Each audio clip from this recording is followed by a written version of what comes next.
If you are able, I ask you to rise and say the Pledge of Allegiance with us. Pledge of allegiance to the flag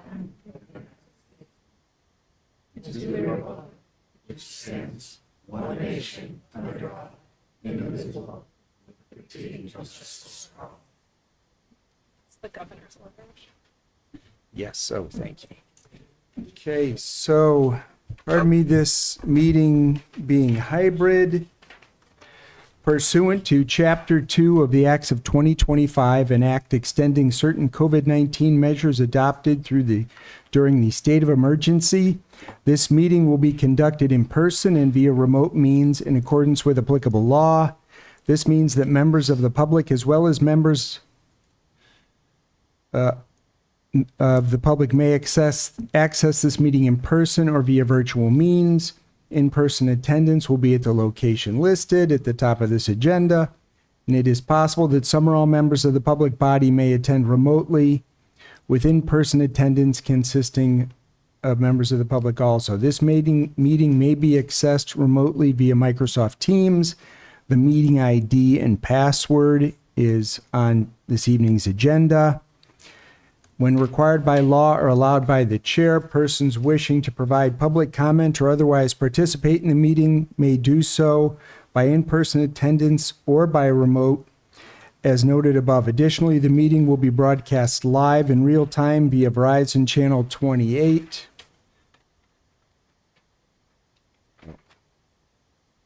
Hold, please. Okay. Yeah, page 2 of the agenda. And Charter Channel 192, or via Westborough TV's online platforms at westboroughTV.org and youtube.com. Okay. All right. So, yeah, I'll speak up here. Pardon me. Okay. So we begin the meeting with open forum. Pursuant to the Select Board's open forum policy, we typically restrict this initially to 10 minutes. We do have a public hearing. It is listed at 6:10, but because we've started late, I'll consist with 10 minutes of open forum. We'll have as many speakers as possible during that time. And then the policy is at the end of regular business, we will reopen open forum for additional folks to speak if they so wish. Okay. With that, our first open forum speaker, Ms. Spring, are you here?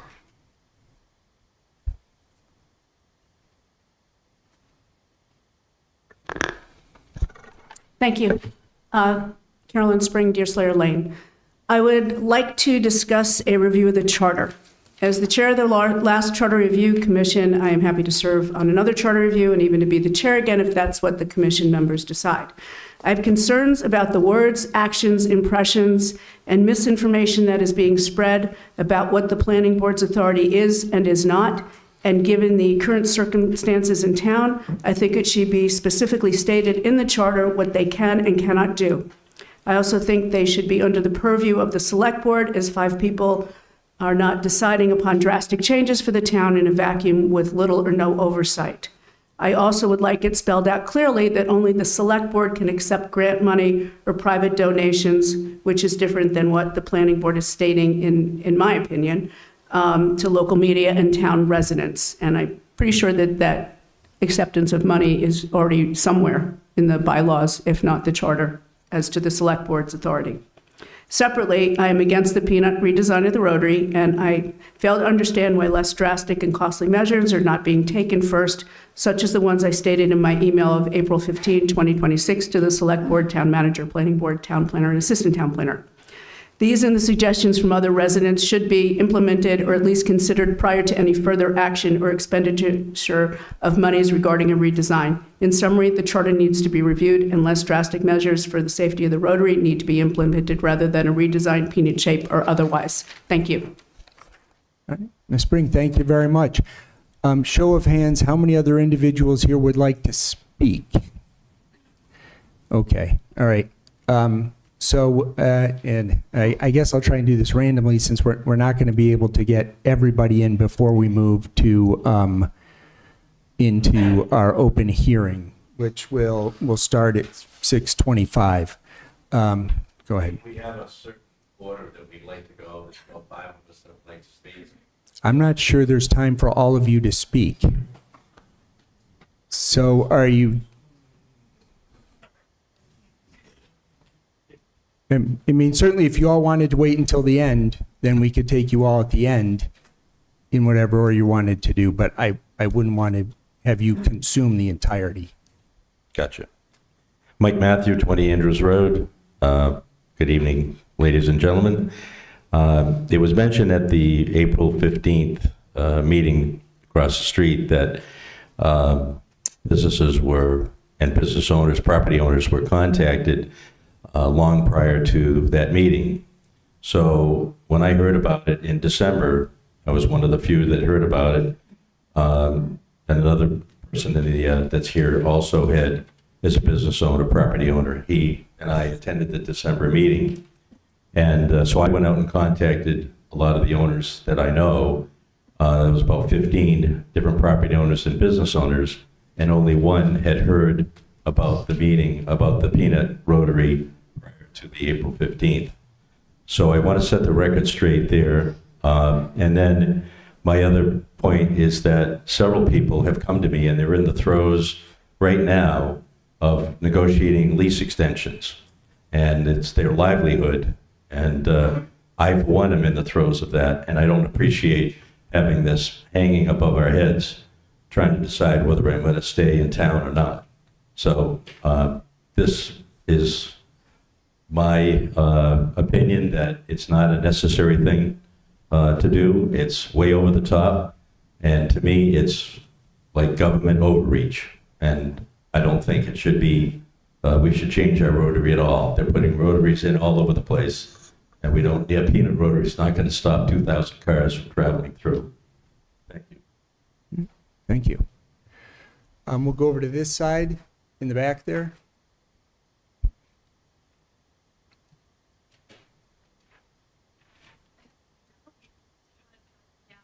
Teaching habits die hard. So I'm Kate Bison. I live at 3 Byard Lane in Westborough. And I'm Paige Roy, and I own Emerald Isles Vending Center over on Glen Street. So we are equestrians who ride our horses. As a lifelong resident of Westborough, I really loved a town that believed in the importance of agriculture and horses. And that's one of the reasons that Paige opened her business here in Westborough in 2020. There's a pretty ongoing severe problem on Glen Street. Emerald Isles spans Glen Street. There's one part of the property that's about 20 acres abutting Route 30, and another 27 acres in the back on the other side of Glen Street. In order to access the second 27 acres, we need to ride along the back of Glen Street for about 100 acres. 100 yards. 100 yards, my bad. Important though. Yeah. So for about 100 yards. And since 2020, Paige has had a number of personal incidents where drivers have not abided mass law and yielded to horses and riders on horseback.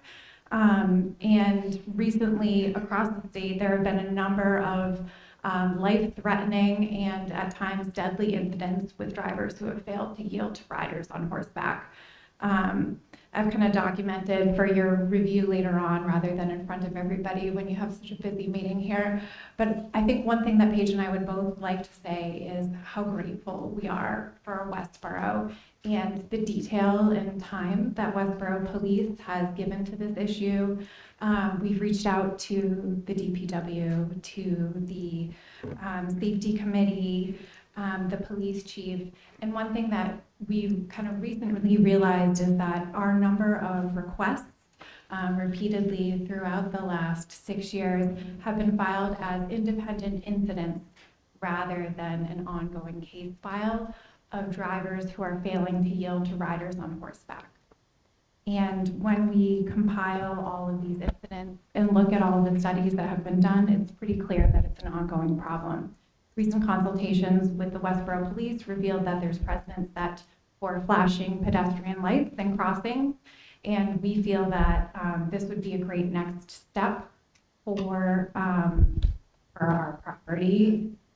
So horses are flight animals. So what happens is when they're spooked Or scared. or scared, We can, as riders, can lose control of them pretty easily. And unfortunately, with how our property is, we do have to walk on Glen Street.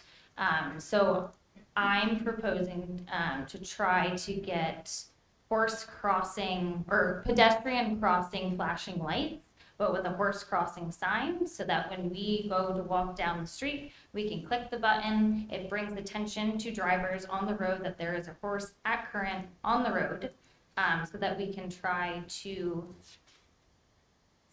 potentially Save some lives. save a rider's life, save horses' lives. And drivers' lives. Correct. So it's also, at this point, we feel like we've done our best to kind of communicate with the town what the problem is. I've got the picture on the back for you that Westborough Police posted, as well as the signs that the DPW installed and that Paige has installed on her property. So we're grateful for your attention on this. And Shelby, I'll email the committee our document today so that you can have it. Thank you so much. Thank you. Thank you both. Back over this side, yes.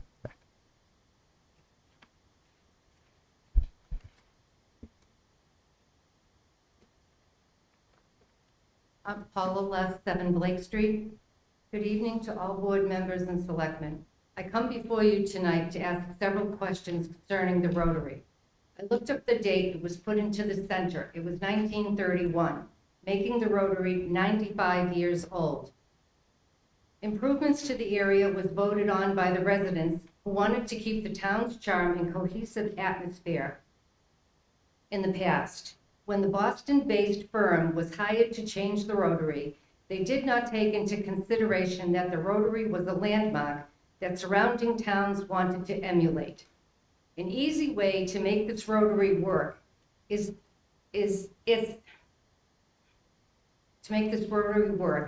the way it is supposed to, is to put in stop signs on the east and west main entrances. This would eliminate the confusion of what does yield mean, because nobody knows what yield means. They think it's I have the right of way. Also, from 6 a.m. to 8 a.m., shut the traffic light off at the Bay State Commons and at Lyman Street and use a blinking yellow. One of the big problems is the lack of painted signage on the pavement of the right-hand lane on East Main Street. This is a turning lane only. The parking spaces on Milk Street from Grove to Main should be eliminated completely. This would allow enough room for all emergency vehicles to pass quickly. The current businesses in the Rotary area have a hard time now making a living, and asking customers to walk a distance to come to those stores is unreasonable.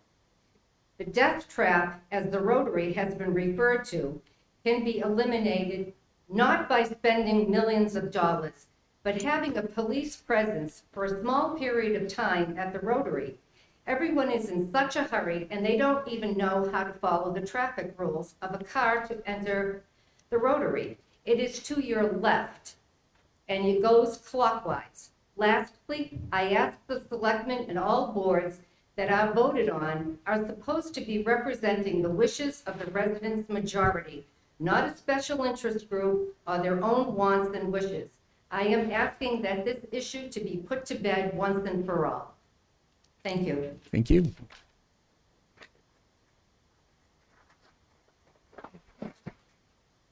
Time for one more, and then we'll open our public hearing.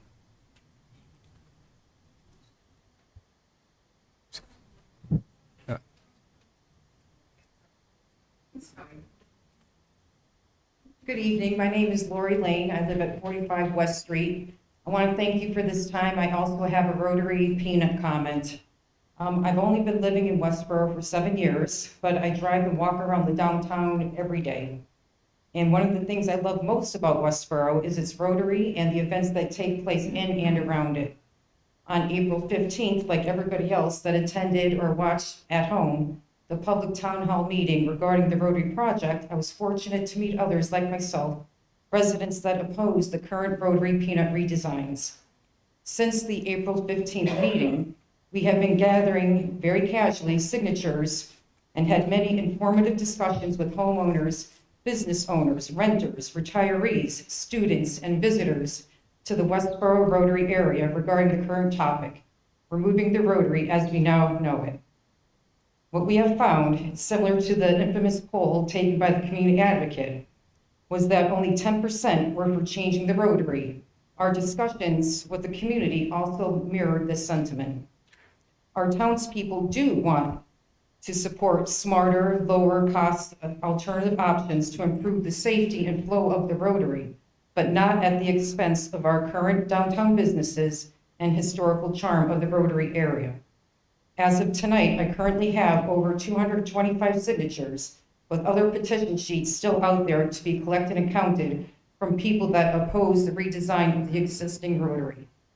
We feel that progress can be made without sacrificing the heart of Westborough and the community that it surrounds it. We urge the select board, planning board, and town officials to please respect this clear community feedback, to pursue only low-cost safety improvements, and to reconsider committing any more funds into the peanut redesign project. Thank you for your time. Thank you very much. All right. All right. Thank you, everyone. And that's going to end a public forum for now, open forum, pardon me. We will reopen it at the end of the meeting for those who would like to stick around, or of course, we have it before every one of these select board meetings. I do just want to say thank you to everybody who came out April 15th, and thank you for coming out this evening. I think the majority of the select board was at the meeting on 4/15, and we all heard the comments. They were overwhelmingly in one direction, and I think we all heard that. Thank you to Ms. Spring, who did mention that the authority to accept grants does fall under the select board, and thank you for outlining that and making that clear. I'm just reiterating that. And that right now, the process is based on all this feedback. And if you have additional feedback, there is an email related to the downtown. You can also send your comments directly to the select board or the planning board. It is all being collected and considered. And then currently, there will be an update to the plan based on all this feedback by roughly the end of May, early June, that will be discussed by both of those boards. And then will be sort of the final consideration for an up or down vote at that time. So just sort of the process. But please, we're going to open up the public hearing. And of course, for anybody who sticks around, we want to give you an opportunity to make your comments. Thank you.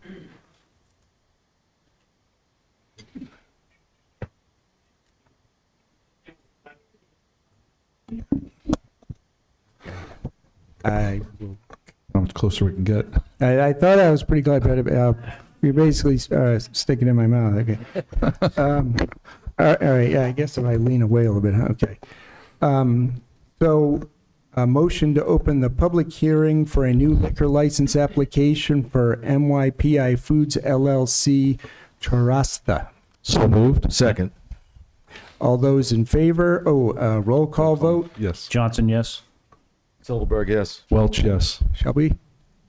Marshall, yes. And Keough, yes. The public hearing has been opened. Any comments or? Is the applicant here? Yeah. Yes. You're welcome. Please come forward and give us your name.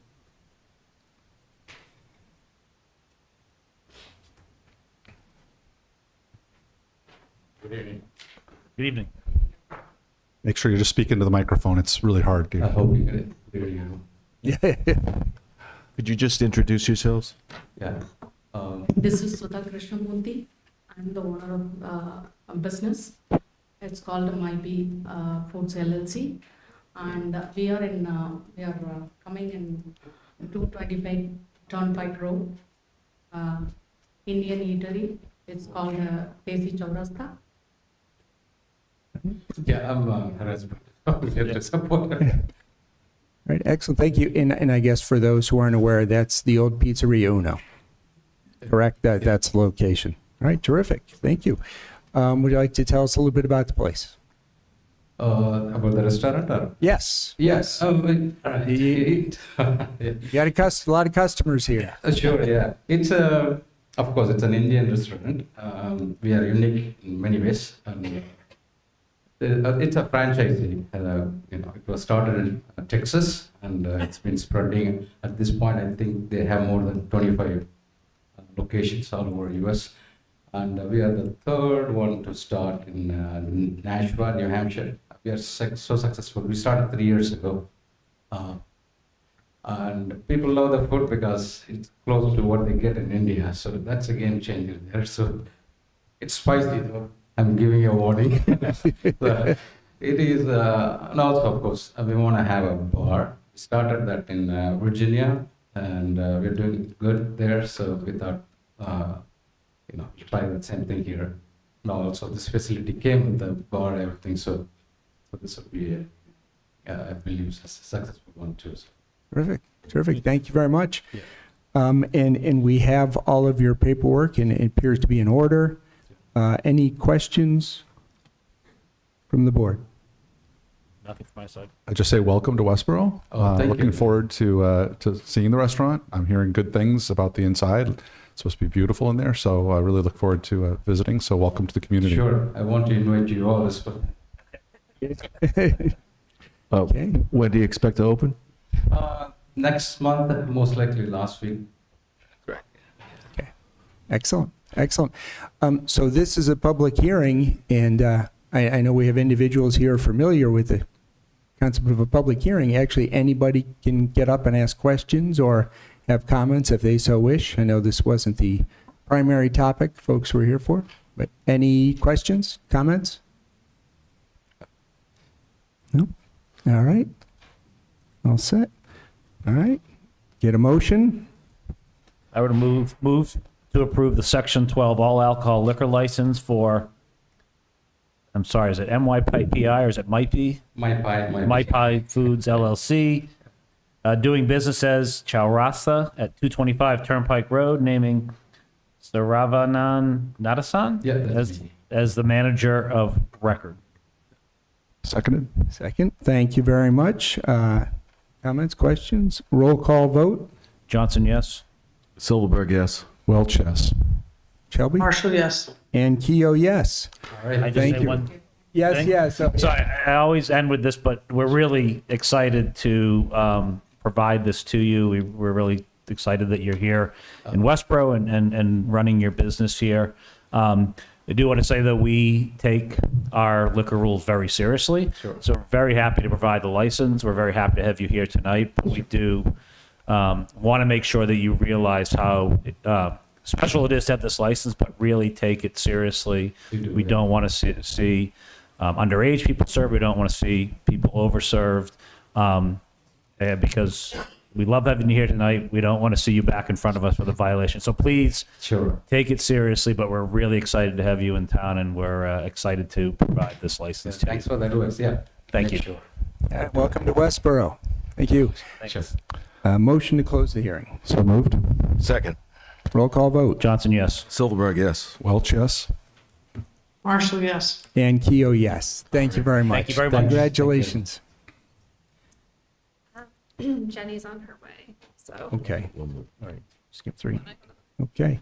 So move to item number 4, request for approval of public art food pantry trailer mural design.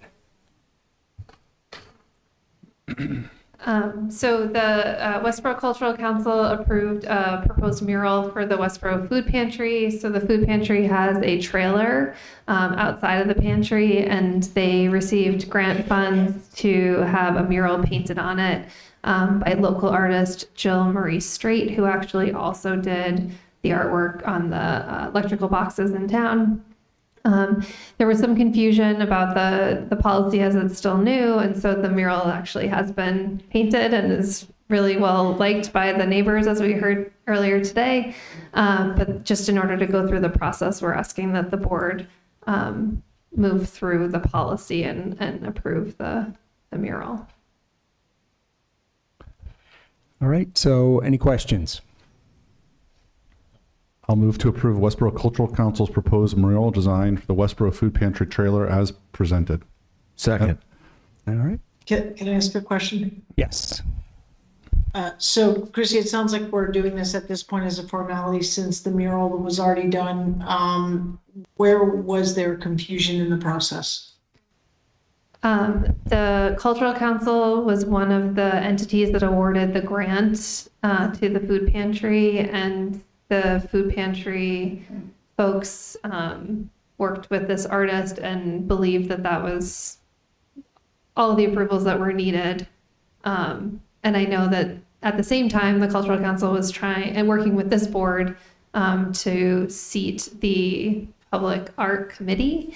So I think that given the length of time that that took, and then just having already received the grant award back in, I want to say March or January, there was just some confusion. Okay, and just for the public, the reason why this is on public property, this is why the public art policy applies. Correct. Right, so some people might say, well, but the food pantry is a private entity, but it's on public property, and that's why this applies. So just for clarification. Thank you. Yep. Nope. Thank you for checking this, Shelby. Okay. Did we not vote? No, we're moving not a vote. Okay, roll call vote. Johnson, yes. Silverberg, yes. Welch, yes. Marshall, yes. And Keough, yes, 5-0. Okay. Item 3, consideration of letter of support for 495 Route 9 Gateway Initiative. Pardon me, I'll lean in. Is this the one we're Hello, waiting for? and our Director of Planning is here to speak to this. Well, I just have a map. Okay, Yep. yeah, take your time.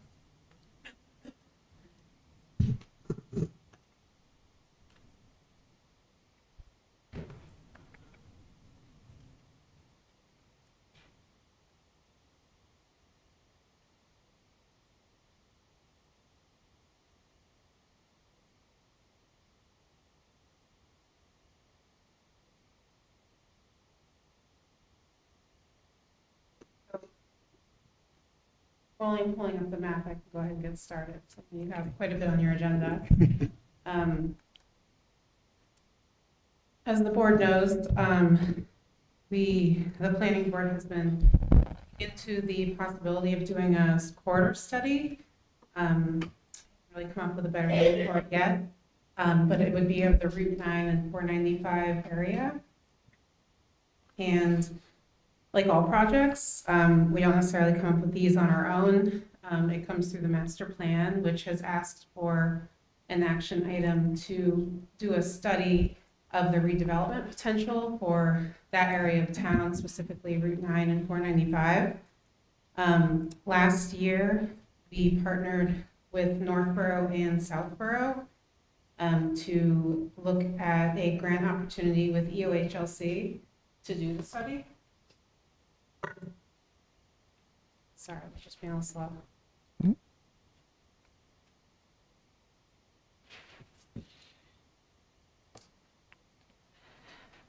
So we're asking the select board to authorize a letter of support. I don't see the map up there yet. Can you see it on the screen? No. Wait.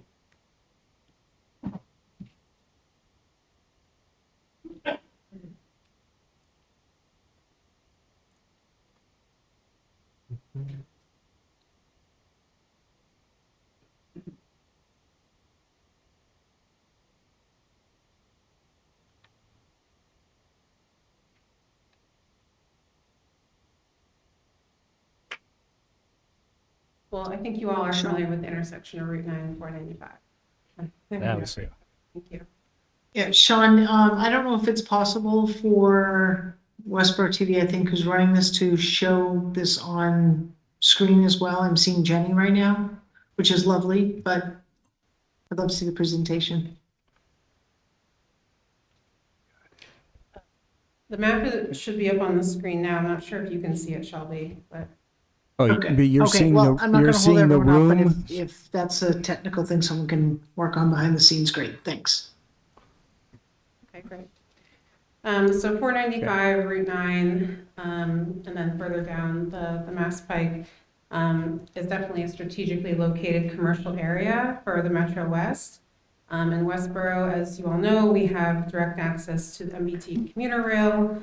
In this area of West Park Drive, in 2018, town meeting approved Chapter 43D expedited permitting, which essentially just guarantees a decision will be made within 180 days, which could be a draw for developers. That's already in place. But my point is, it's a really great area with the potential for a redevelopment. However, right now, as the board has heard in the recent months, there's definitely underutilized commercial space in Westborough. And that can definitely be a financial risk for the community because it doesn't bring in as much tax revenue. There's not jobs being created, things like that. So in addition, and one of the reasons why we want to also include Southborough is because we know that Costco is coming in to Southborough with the parking lot partially in Westborough. And so with that happening, we consider that an anchor project that could be a advancement or an advantage for Westborough in terms of being just an anchor for the area for redevelopment. What this study would do is look at the market and feasibility of the current conditions, and then give us real use scenarios such as retail, restaurants, maybe life sciences, advanced manufacturing, potentially mixed use residential. The point is we want to look at the area to see what is possible based on the market and then looking out. The planning board is not interested in just rezoning without knowing all of that information about what the potential is there. And then in talking with Southborough, they feel the same way. For Costco, they did a rezoning of that site specifically. I believe they just passed them more zoning in a recent town meeting that they had. So they're also interested in looking at that area. In addition to zoning recommendations, this would also potentially look at infrastructure needs such as sewer, water, power, and then transportation also, and give some recommendations for both towns. We did, like I had mentioned, apply for a grant for a very similar, essentially the same study in the last round. We did not get it. It had included Northborough, Westborough, and Southborough. Some of the feedback was that we needed to be a little more specific in what we were asking for. So that's where this has come in. So we've been just talking with Southborough. We also have the anchor project in there for Costco that really helps us out. And we know that we are ready to pursue this study on Westborough's side, and now Southborough is also indicating they are ready to do it. So I can talk a little bit about the grant process. There's an EOHLC grant, which is the Executive Office of Housing and Livable Communities. So I'm not just speaking in acronyms. We would apply for the grant through the program. It's due June 3rd. There's not a match required, but it is suggested, but we are working with property owners to obtain that match. So we would not ask for any funding from the town directly to fund that match. We have interest from property owners that would handle that. I will say that we are planning to meet with developers in early May, or not developers, I'm sorry, property owners in early May in that area to see if they can just contribute towards a study, since it could potentially benefit them as well as the town instead of having to go through the grant process. Because we in Westborough, I think, wants to stay ahead of the curve and have a study done so that we can plan ahead for any potential redevelopment coming in. And a grant process can take 2 years for something like that to happen. Whereas if we are able to fund it prior to the grant, it can happen in 7 to 8 months. So I'm happy to answer any questions. Okay, thank you very much. Yes. What is the cost of the study? Thank you. I left that important part out. All right. We're estimating about $150,000 to fund a study, to hire a consultant. Sorry, is that the matching funds or is that what you're expecting for the grant to be in total? The total grant, Okay. the total grant, Thank you. yeah, for Westborough and Southborough. I did have more questions if Yeah. just wanted to That's the follow. only one. So thank you, Jenny, for presenting this tonight. This really, this is exactly the type of work that I was speaking to at town meeting when I spoke about one of the articles at town meeting in regards to looking at that whole area. So I'm very much in support of this. It's great to see that there's collaboration with Southborough. And on that vein, I just want to understand a little bit more, understanding EOHLC. But are we also looking at this with the state of, the Executive Office of Economic Development? Are there opportunities through that which really focuses on the business aspects? And this is such a important part of our town and the corridors leading into not only Westborough, but also Southborough. So are we engaging with them as well? Second thing is, and you may have said this, but I may not have just not heard you correctly. Is it a joint grant between the two towns? Or does Southborough have to do their own grant? And on that vein, are we actively engaging, this might be a question for Christy, are we actively engaging with the two EDC committees to create, I'll say, a cohesive plan and discussion and activity to build a more, I'll say, competitive grant application and more competitive story to the state? I'll answer the grant question first, since it's fresh in my mind. So we are applying for this together. So it would be a collaboration between Southborough and Northborough, or Southborough and Westborough. We would lead it, meaning one town has to submit the application, but I'm actively working with their planner and their staff. Their planning board and select board are also involved on Southborough's side. So we are actively working with them on it, but it would be a joint grant application, not two separate ones. So we would expect, we would expect them to also be sending a letter on behalf of Southborough to Yes. align with ours as well, so that we would get that mutual support. Okay. Absolutely. And the question on which department with the state. So through EOHLC, they have the One Stop for Growth program, which covers lots of different grant programs. MathWorks being one of them. There's community planning grants. There's grants under the Economic Development Office. What happens is we submit an EOI, so an expression of interest, and then they tell us what they think the best category would be to apply under.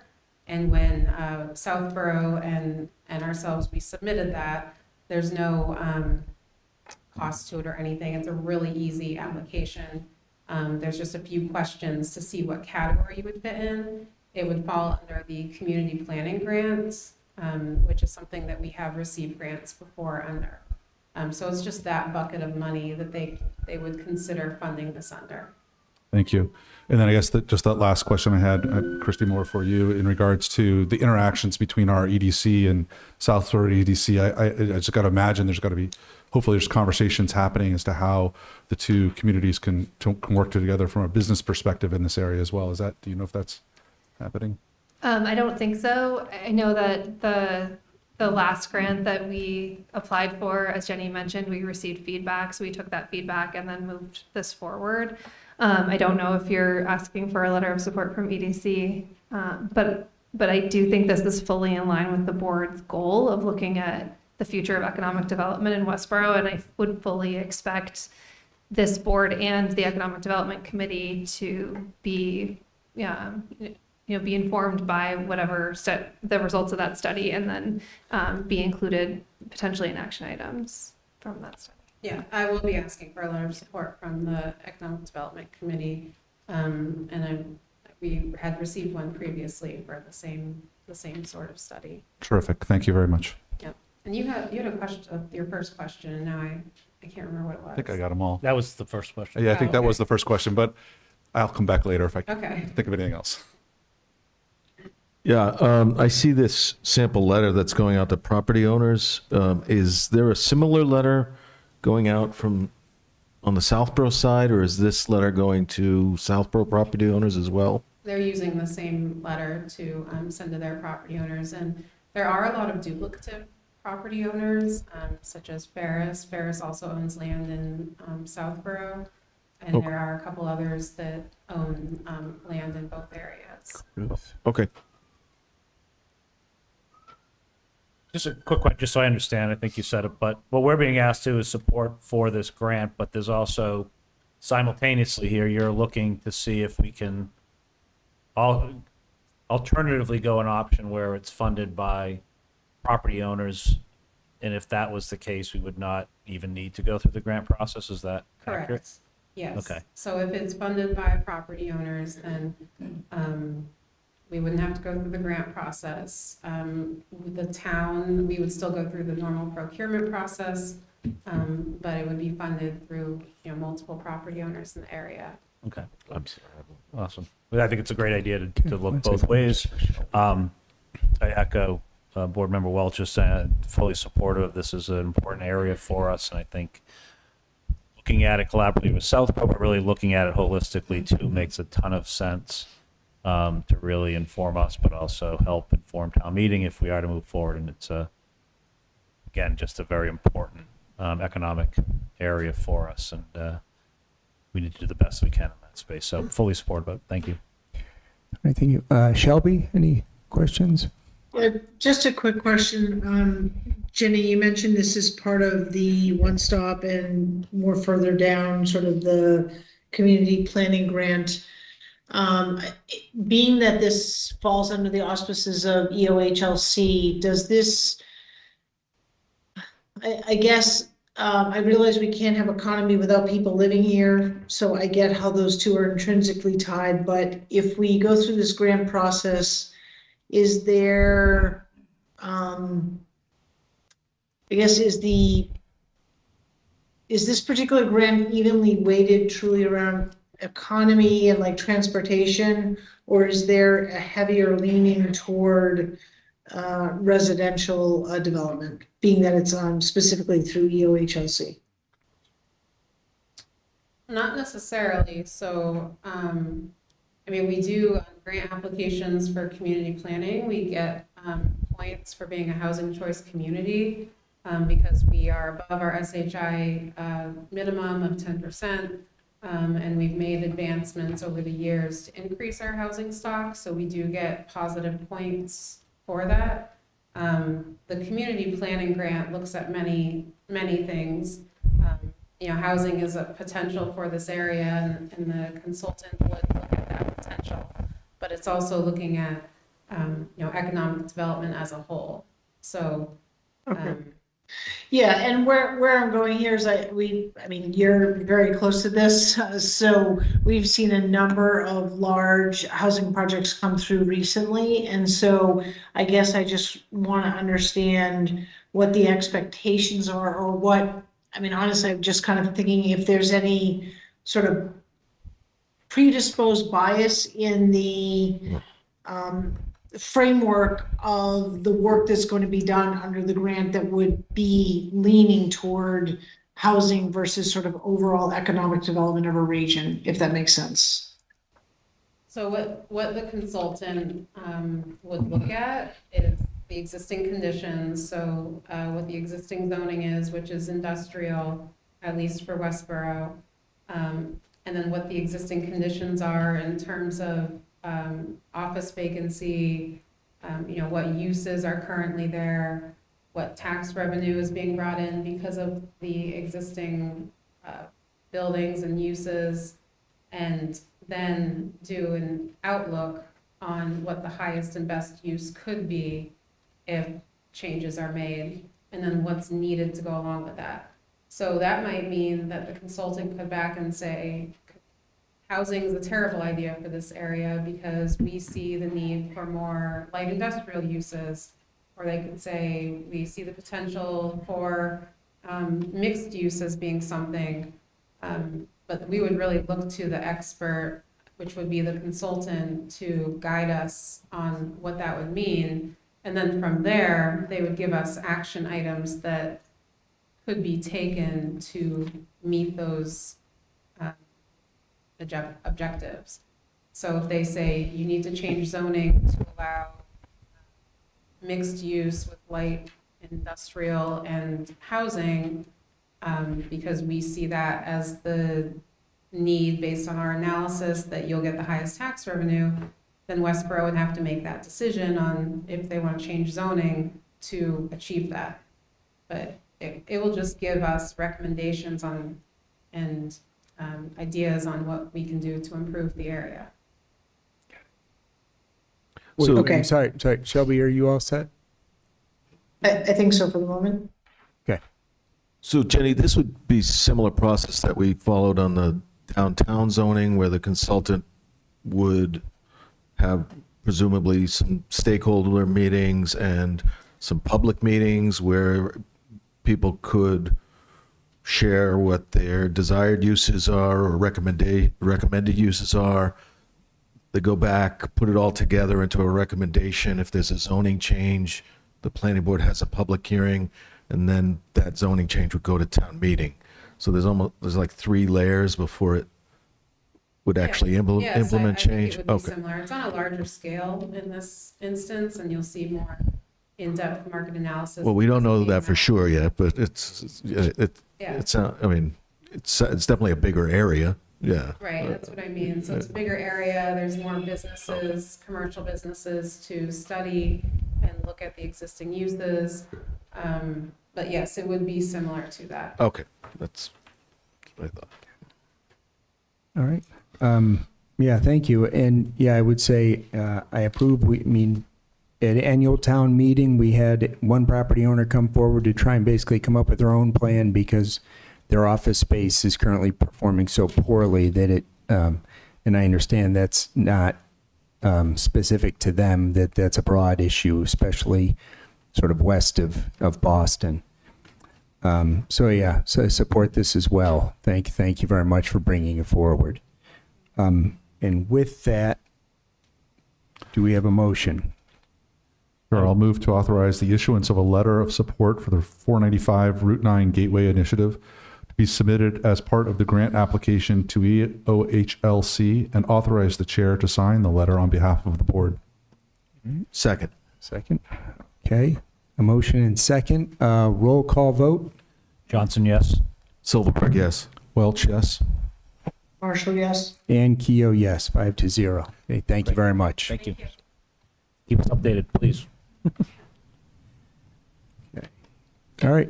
Item 5, request to place items on public property. And this includes the poppy and sign display around the Rotary as well as flags on the Rotary. Yep, so these are requests that come to you annually. So we received a request from resident to put the poppy display on the Rotary at the horse trough area. And this would be poppies placed with a flag and sign from May 18th to the 25th. I believe the board has approved this maybe the past 6 or 7 years. Additionally, we've received a request from the Veterans Advisory Board to place flags on the Rotary. Both of these requests are coming to you consistent with the policy you have related to putting things on the Rotary. They'd like to, install flags for a 2-week period surrounding 3 different holidays: Memorial Day, Independence Day, and Veterans Day. So they've stated the date that they want to place the flags and then their removal date, and looking for the board's approval for all of those installations. Okay. Thank you very much. With any discussion or a motion? Yeah, quick question. Sure. Is the veterans request just for flags or also for signage? A sign near the horse trough, I think. They typically have a sign with it. Flags and signage.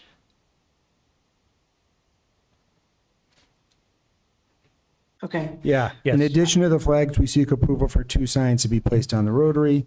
Signs state we remember our veterans for Veterans Day and we support our troops. And if I remember correctly, I don't have the policy in front of me, but I believe we have a sign limit size-wise. So I would just expect that the sign, whatever signs are posted, adhere to that policy.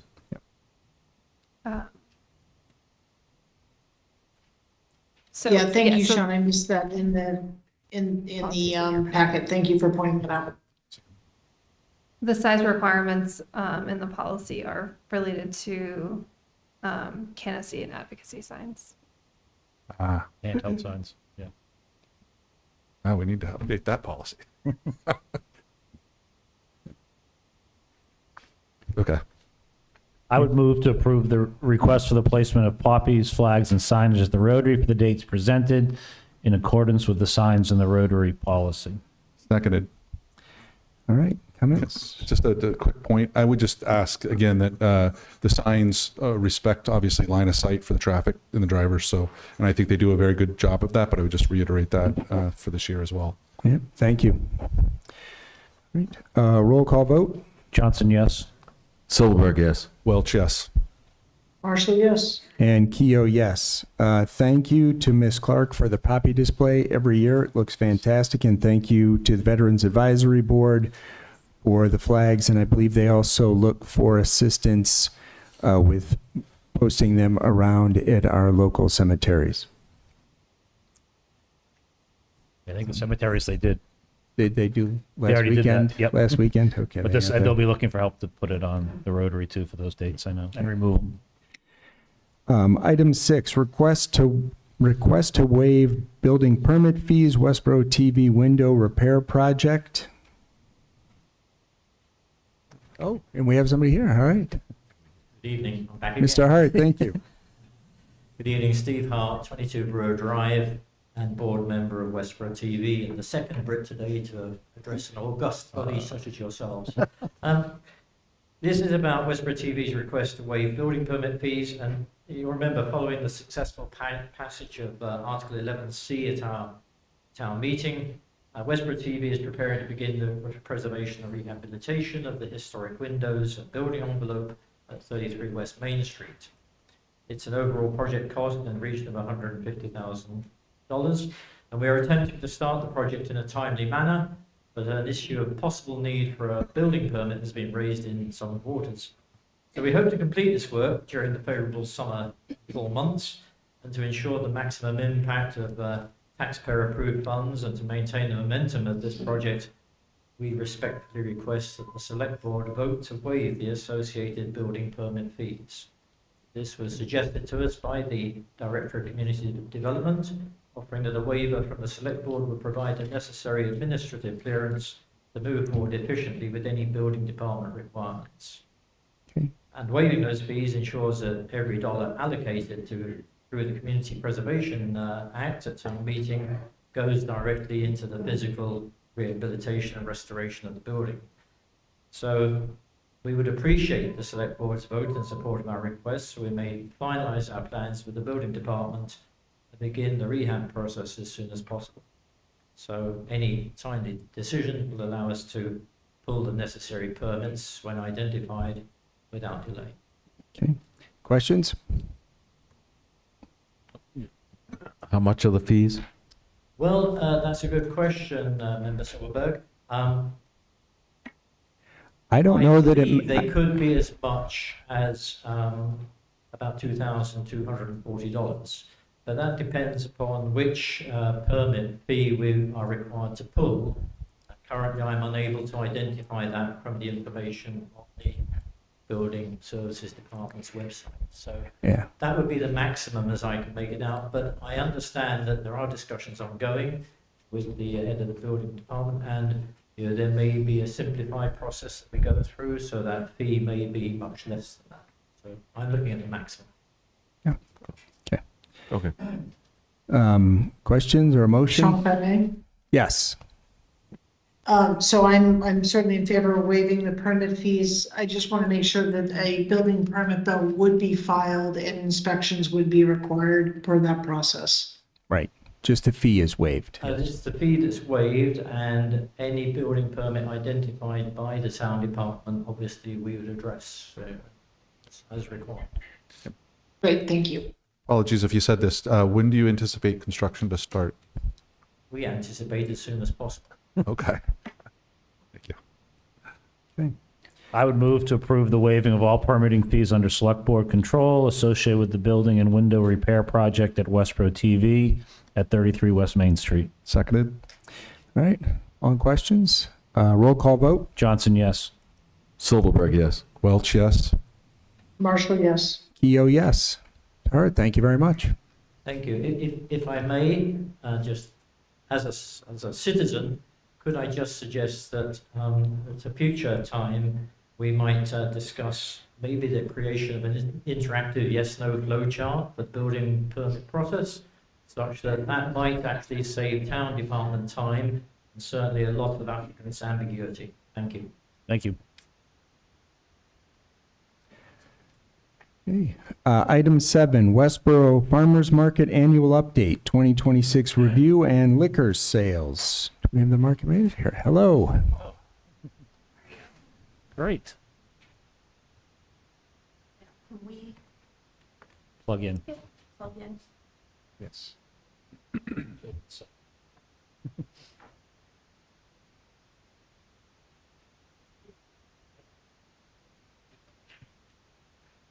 Perfect. So I'm Kristen Bradley, the market manager, and the chair of the market. Actually, can you talk into the microphone? Just pull it close. Kristen Bradley. Thank you. Farmers Market Manager and the chair of the Farmers Market through Rotary. And I'm here with Katie Forrest, who's our volunteer coordinator. Market has been rapidly growing over the last 2 seasons. We've seen an average of 25 vendors a week versus the 8 that we had before we did the move. And we have had over 20 startups come to the market, of which 2 have started their own brick and mortar stores since we took over. The biggest success that we have is our Pop Club, which is Power Produce. In 2025, we handed out over $5,000 in tokens to children and seniors over 70 in Westborough.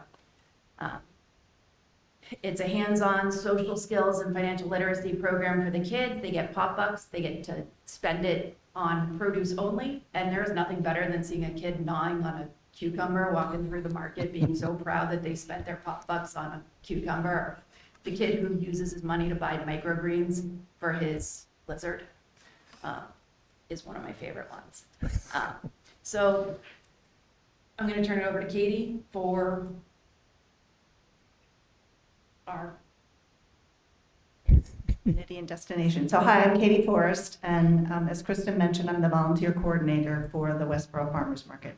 So as Kristen mentioned, the Farmers Market in the last couple of years since we moved to Bay State Common has become a real place for the community to gather. I don't know if any of you happened to see, there was an article in the Community Advocate I think it was in the fall, about a couple of long-lost cousins that reconnected at the market. So that's just one example of what's been happening at the market.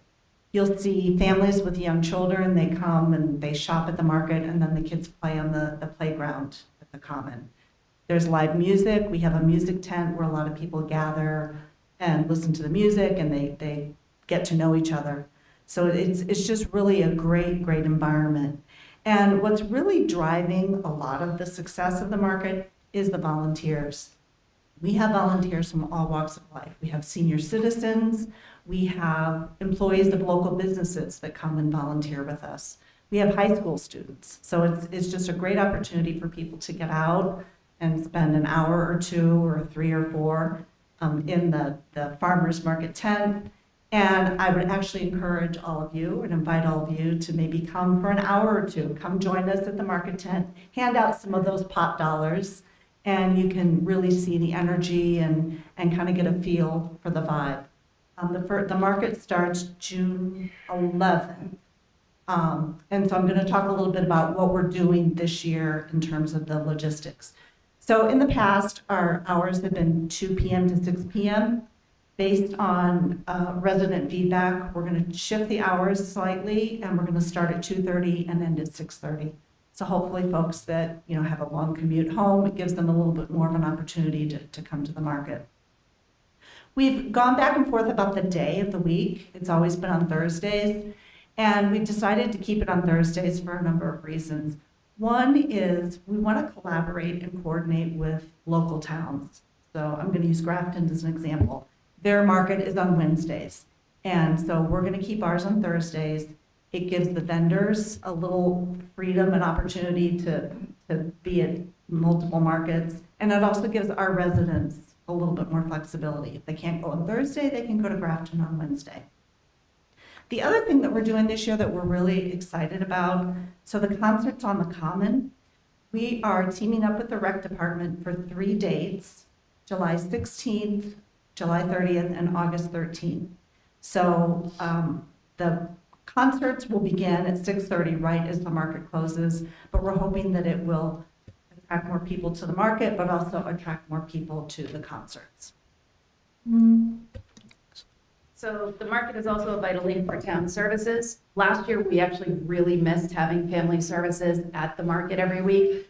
Julia was a fixture in our first season, and because we do SNAP tokens and we work really closely with the food pantry, donating items at the end of every week to the food pantry, having Julia there was great because people would come and ask very specific questions or feel a little more comfortable just talking to her.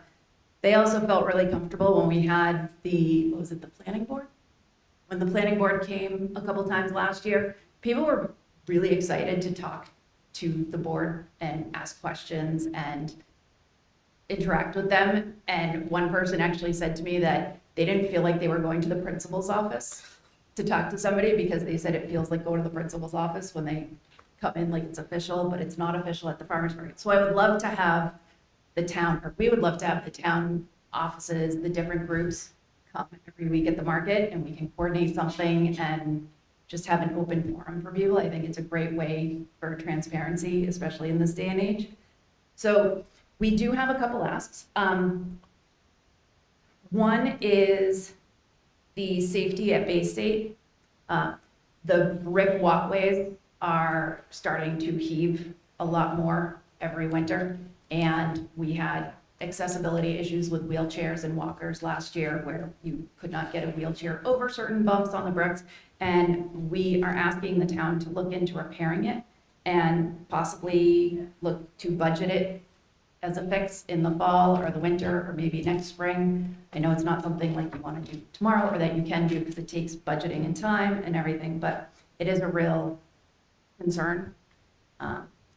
The visibility, we're really hard to see from the main road on Bay State, and we would like to have permission for yard signs on public property on opening days that say market today, and have a consistent spot on the town digital calendars and maybe newsletters, anything that you guys can put out to help promote the market. We're also seeking our 2026 approval for wine, distilled, and brewery vendors. It was a 0-issue edition last year, and it supports our local makers. I'd be happy to answer any questions about that. We're also, for the general public, still seeking sponsors for the community donations to ensure that our Pop Club and Snap Match can start this year, and our Pop Club can continue. We unfortunately lost a major sponsor this year, so we are frantically looking for people to step up to the plate and help us. So at this point, I would ask if you have any questions about the market or about our.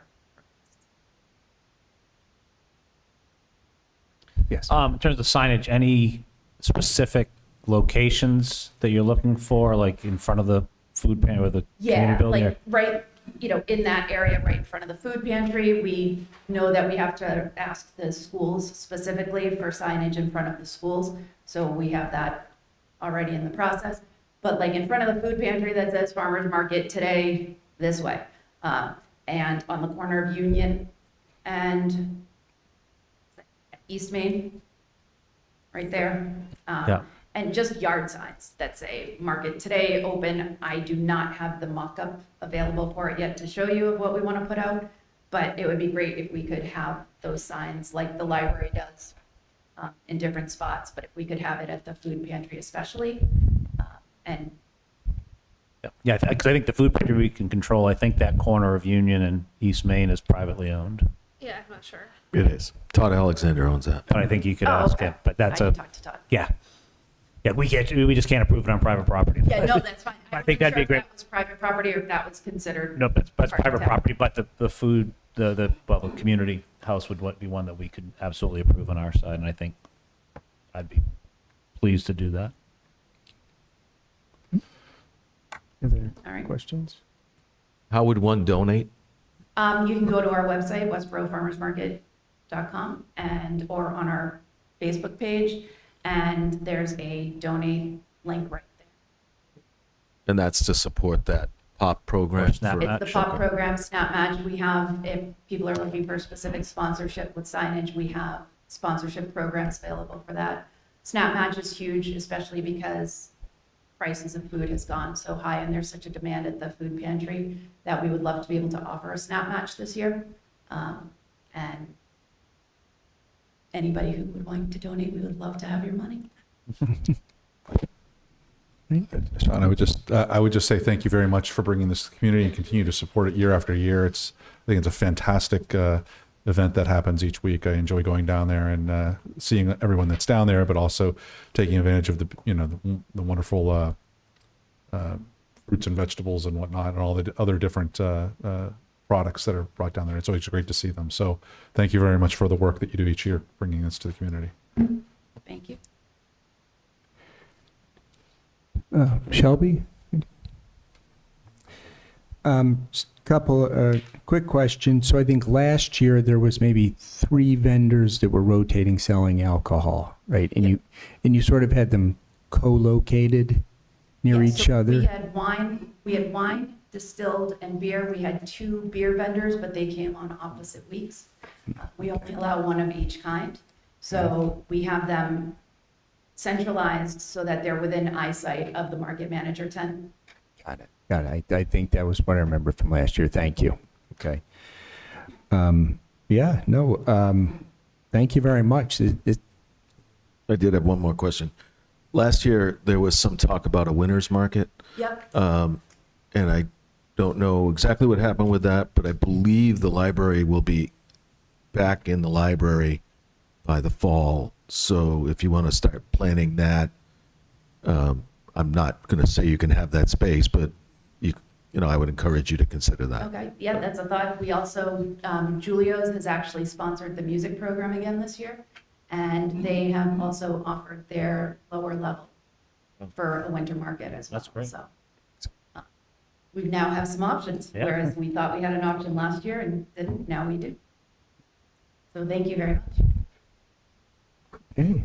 Terrific. So I think based on the suggestion, do we need to modify this?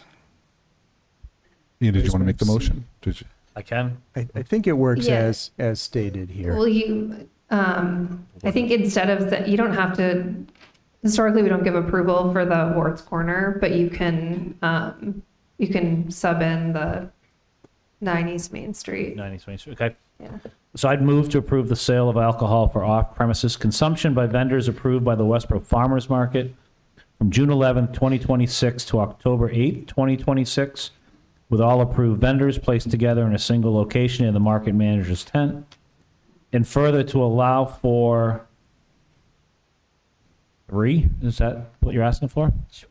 Okay. Sounds great. For 3, in the placement of a seasonal promotion sign at 9 East Main Street to advertise the Westborough Farmers Market for the period May 28th, 2026 through October 8th, 2026. Seconded? Second, Patrick, second. All right. Any comments? Just have the comment, if there are other places outside of the schools that you think, Ward's Corner, we don't need to, that's the one Yep. up there, but if there's other places on the town that you think would be helpful, please let us know, and you don't have to come back, but we can put it on an agenda. Okay, awesome. Through the chair. He can put it on the agenda. No. Thanks. Thank you. Yeah. Awesome. Thank you guys very much. All right. Sorry. Roll call vote. Johnson, yes.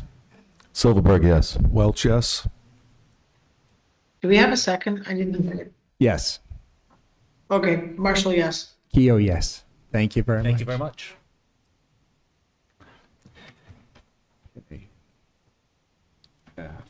All right. Next, we have item 8, Select Board Town Manager Goals and Goal Measurement. This is similar to what we did last year.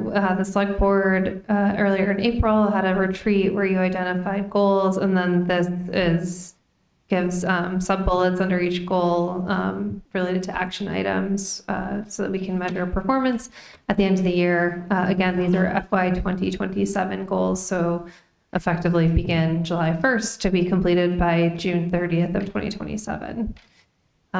So I'll just read through the goals. So under select board goals, you had developed town school efficiency action plan. So we do have an MOA with the school committee related to the school committee's work, select board's work, superintendent and myself. This is all related to the study that was approved at town meeting. And this is pretty much aligned pretty directly with that MOA. Goal number 2 is the community center action plan. So review the project scope and timeline, identify funding options, review the future use of the senior center as it relates to the community center, and also review the future use of the Forbes community building as it relates to the community center. Number 3, evaluate economic development committee mission and purpose. This is the goal I mentioned earlier. Presentation of Westborough's Economic Development Committee's department evolution and history, alternative structures in other communities, and receive input from EDC and staff, and then discuss future direction for Westborough's economic growth. Goal number 4, review of charter and town meeting efficiencies and form, work with town moderator to develop next steps, including mission, scope for charter review committee, and then establish or appoint a charter review committee. Goal number 5, downtown transportation improvement, review 2016 road safety audit and consider further implementation. Also pursue further discussion related to the use of McAdam Road to reduce truck traffic in the downtown.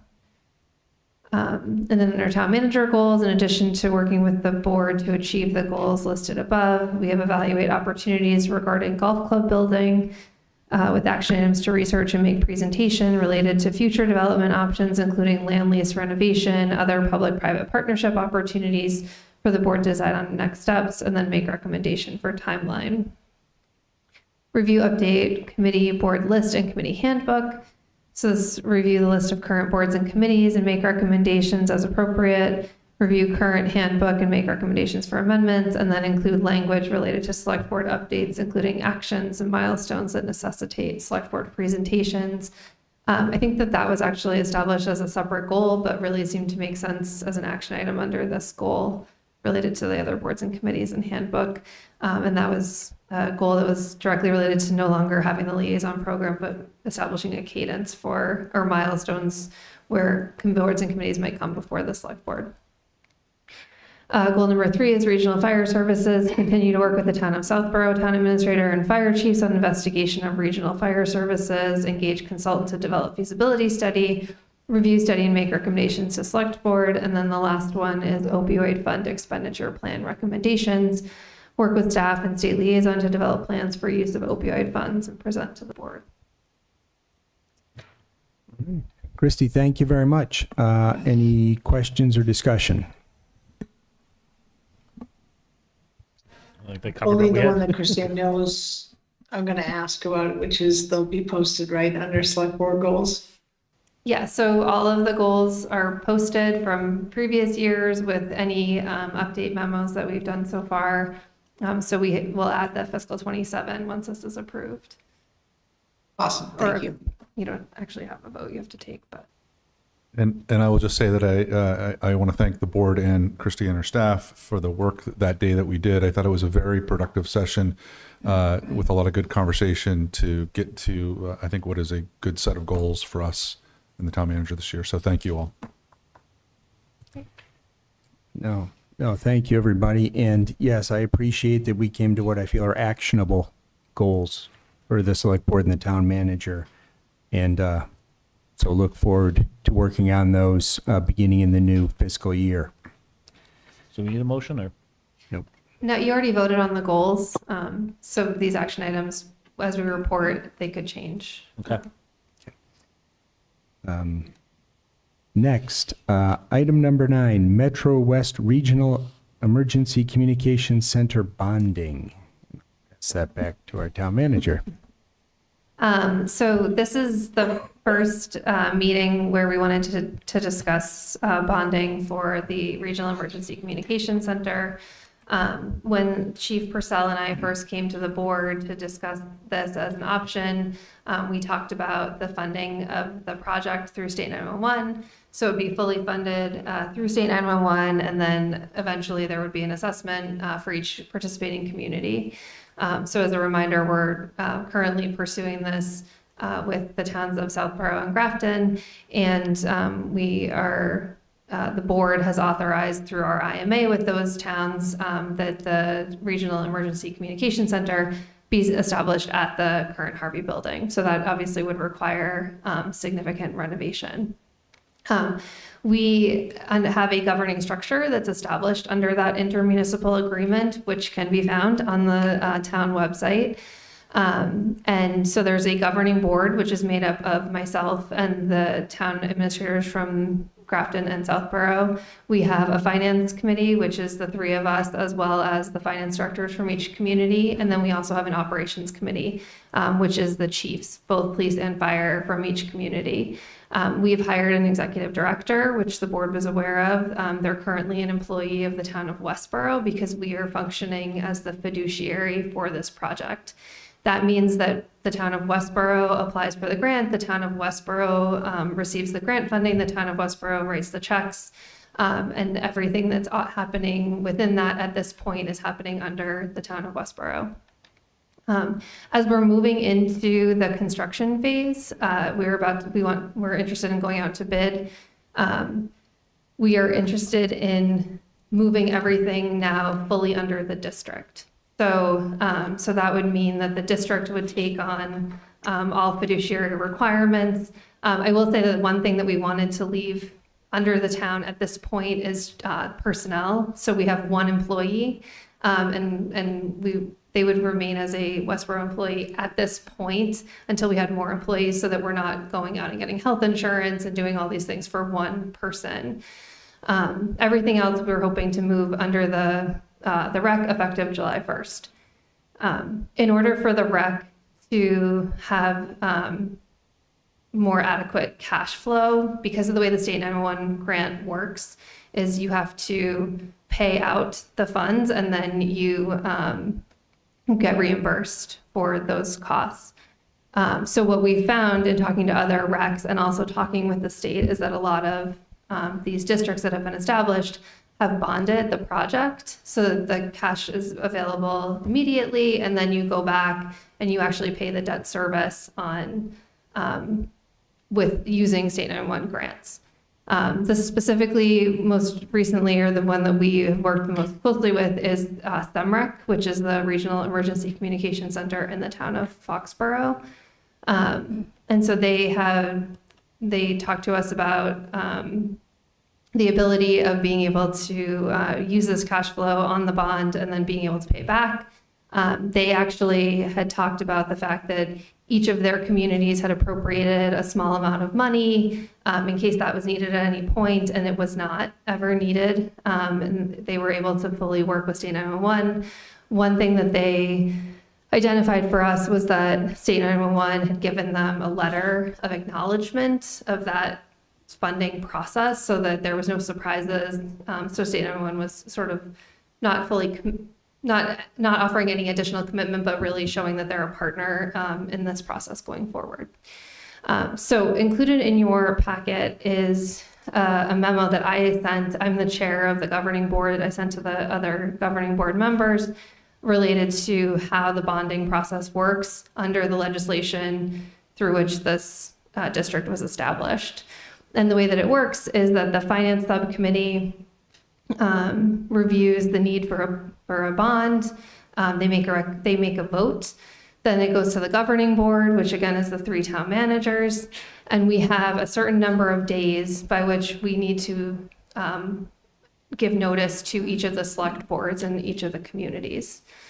Once you receive notice, you have 60 days to decide to opt out of that bond, which would essentially stop the bonding process for the district.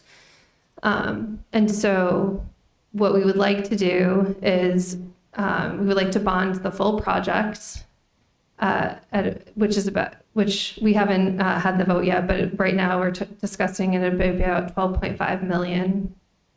And we expect to take those initial votes on Thursday and then give official notice to the select board. This is not your official notice. This is just so that you can understand the process, because obviously it's very different than processes that we go through with bonding for municipal projects. So that memo is in your packet. It just describes the process that I just mentioned, but happy to answer any questions or talk through this as you prepare to take a vote, probably at the May 12th select board meeting. All right, Christy, thank you. Okay, I will open up to the floor for questions.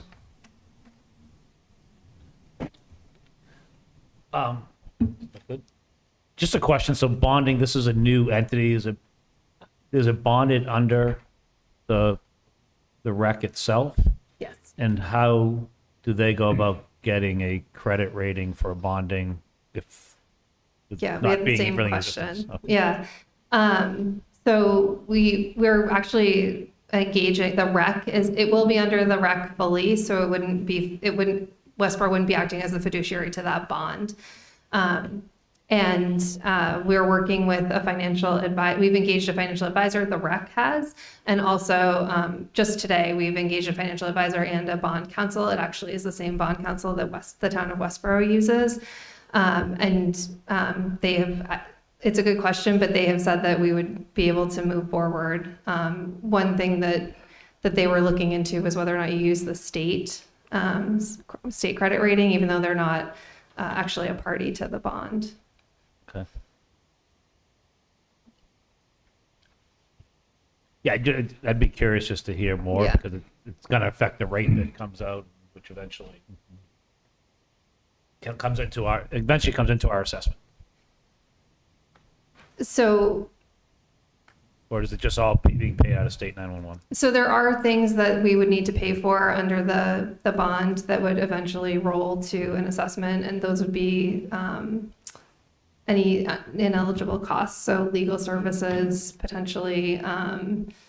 There might be some other smaller things, but the idea is that the project cost, the construction costs, would be fully reimbursed by state 911. Okay. Yeah, just curious to see how it goes, just because it's the first time we're doing it. Yeah. So. Yep.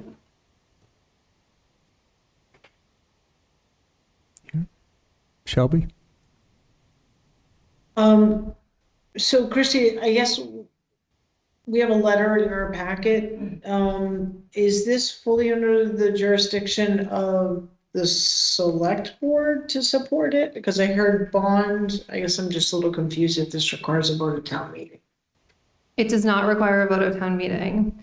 The district is established as its own separate entity, so its own separate municipality. That's different than our Veterans District, as an example, where that's hosted through the town of Grafton, and then we all participate. There's specific legislation that authorizes the establishment of this type of district that speaks specifically to bonding, as well as other things. And that's all noted in that intermunicipal agreement.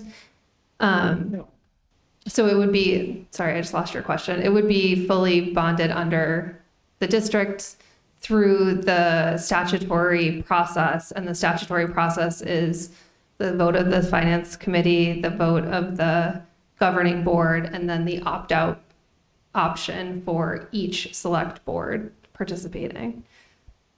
Got it. Thank you.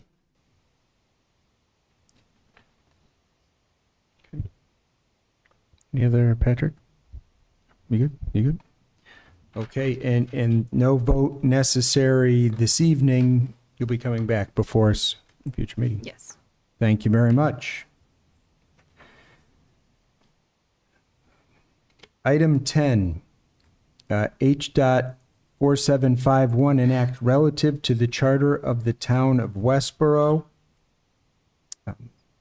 And this is related to last October's town meeting vote regarding a change in charter requiring additional signatures on a petition for annual town meeting, moving from 10 to 50. And we received some questions regarding this, or some comments from the Attorney General's office. Senate Counsel. And so here to discuss some of that this evening. So this is the change that was voted in October, and that was the change that would, the charter change that would change the requirement for the number of petitions for, the number of signatures for a petition for a warrant article to be placed on the annual town meeting. So currently, it's 50 signatures for special, 10 for annual, and this would change annual from 10 to 50 as well. And so the town meeting did vote on that, voted to approve that, and then subsequently the select board voted the petition to send to the legislature, which included the language that was discussed and voted on at town meeting. The current language in the charter says that the select board shall place on the warrants the subjects in accordance with the law that are requested of them in writing by the boards and individuals. So that in accordance with the law is what gives the select board the authority to not include warrant articles that are submitted to you without those petition requirements. So earlier this year, you had a committee that had provided you with an article. You chose not to place it on the warrant. You were fully able to do that based on the current language of the charter. The town meeting article removed that portion, the one that said in accordance with the law. So now it says the select board shall place on the warrant for annual town meeting any article requested in writing by town boards and officers or by not less than 50 registered voters of the town. Senate Counsel reached out and asked if we wanted to clarify more specifically related to the submission by town boards and officers, as the intent was really related to the petition requirement. The board has the option to respond with by saying that you could say a vote of any elected town, that the select board shall place on the warrant for annual town meeting any article requested in writing by a vote of any elected town board or an elected town officer. And again, by not less than 50 registered voters of the town. So it retains the increase of 50 registered voter signatures, which was the intent of that warrant article, but then gives clarity around boards and committees articles and how they're treated when they're submitted to the select board. All right, thank you. Questions, thoughts?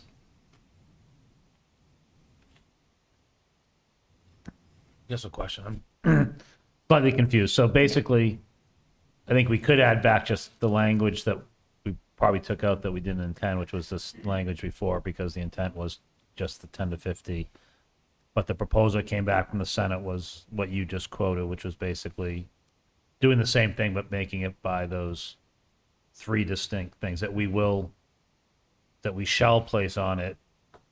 One, a vote of an elected town board, two, an elected town officer, or three, by the not less than 50 registered voters of the town. Right. So Senate Counsel asked if you wanted to clarify the language by saying that you shall place an article that's voted on by any elected or appointed town board or an elected town officer or by not less than 50 voters. Another option for you would just say to be a vote of any elected town board or an elected town officer. If you did place back the language in accordance with the law, the confusion that might create is that the law says that only 10 signatures are required. So that would actually give a lower threshold to town boards and committees, because in accordance with the law, town boards and committees could create a petition, which would actually require fewer signatures, than a resident who would now be required to obtain 50 signatures. Okay. So by the language that's proposed, it basically puts boards, committees, individual residents all in the same 50 signature. Right, so then the question is, would the board be required to place any elected or appointed, an article from any elected or appointed board or town officer, or just any elected town board or officer? So am I correct in understanding your description here, or your explanation, that, so my current understanding is that any board on the town can submit an article for the select board to consider to put onto the warrant. And they don't require any signatures, they just need a majority of their board to vote as to whether or not they want to present that article to the board, to the select board for submission to the warrant. My understanding is there's no requirement for 10 signatures or 50 signatures for a board to do that, or a committee to do that, right? Correct, right now? Right now. That's correct. Okay. So I'm not sure, I'm not following how adding back the original language of as applied under the law, and I was trying to pull In up accordance with the in law. accordance with Yeah. the law, changes boards' requirements. All we were doing was adding in the requirement for citizens petitions to be 50. Boards still weren't to be changed in regards to their requirement of their board having a majority vote to submit it to the select board. So I don't understand how the two interact with each other as far as you just described. So if you add, Christie, could I Well, the try? requirement- Let me see if I can confirm that I understand it here. So according to the original language, which I'll go back to it here, if we say in accordance with the law only requires 10 signatures. That's right. So if we say in accordance with the law, then we're saying only 10 signatures for a citizen's petition. But isn't the town charter one level of the law? no, this is the town charter. I know that, but isn't the town charter one level of the law? No, it's in accordance with Mass General Law. So we couldn't make that change back, because then that would overwrite the 50 signatures and change it back to 10. Well, so it would, for boards and committees. So Patrick, Right. you're correct that if you added it back in, then in accordance with the law, you might receive submissions from boards and committees, and you would have the authority to consider placing or not those articles. If the committee decided to pursue placement of an article through a petition in accordance with the law, and because they are a board or committee, they would only require 10 signatures for annual town meeting. But it would still have that third provision that says that that not less than 50 registered voters would have to sign for a petition. So if you're not on a board or committee, you would have this higher threshold, which was not the intent. No, I don't think it was the intent, but I would also say that threshold already exists today, in the sense that boards and committees, generally speaking, to my knowledge, they're all 5-member. Most all of them are all 5-member, and it only takes 3 of those members to form a majority to bring an article to the board. So they didn't have the requirement of the signatures that the rest of the community, if you One had a of the citizen things- petition. Sorry, go ahead, One Shelby. of the things, though, I think, Patrick, is that the language says we shall place it on the. Right, I understand that. I see versus that. Just us receiving it. Yeah. Yeah, that's a significant change. Go ahead, Mark. Yeah, go ahead. Yeah, so I'm a little, I think Senate, first of all, the town meeting article removed that portion, and then the Senate Council recommended an amendment to clarify the language, and then you say, as this was not the intention of the amendment to require the board, I think what you meant to say is that it was not the intention of the original warrant article to require the board to place all articles. The original article was an amendment, so that's what I meant to say. Okay, well, I was confused because the Senate Council reached out to ask the town to approve an amendment to the warrant article, so I wasn't sure whether, when you wrote amendment in that paragraph, you meant the Senate Council's amendment or the warrant article that originally changed the charter. That amended the charter, yeah. Okay. Okay, so I'm frustrated because we now have town meeting vote to change the charter, and we're being asked as a board to interpret the intent of town meeting, which I think we need to go back to town meeting for. I don't think what we're doing is essentially taking away authority from, we're interpreting that the select board shall place on the warrant for annual town meeting any article requested in writing by town boards and officers. And what we're suggesting is the Senate Council has asked for clarification language that seems to fit that language, and you're suggesting language that would limit it to a vote of any elected town board. And that is quite a bit different than what is written in the charter amendment from last October. And so I feel like if we want to limit it to any elected town board, I feel like it should go back to town meeting. So that's up to you, and that's why it's before you. But the town meeting also authorized you to make changes based on feedback from the legislature, which has happened in the past. And so it was not my suggestion. It was a suggestion between town council and Senate council, which is in front of you for your consideration.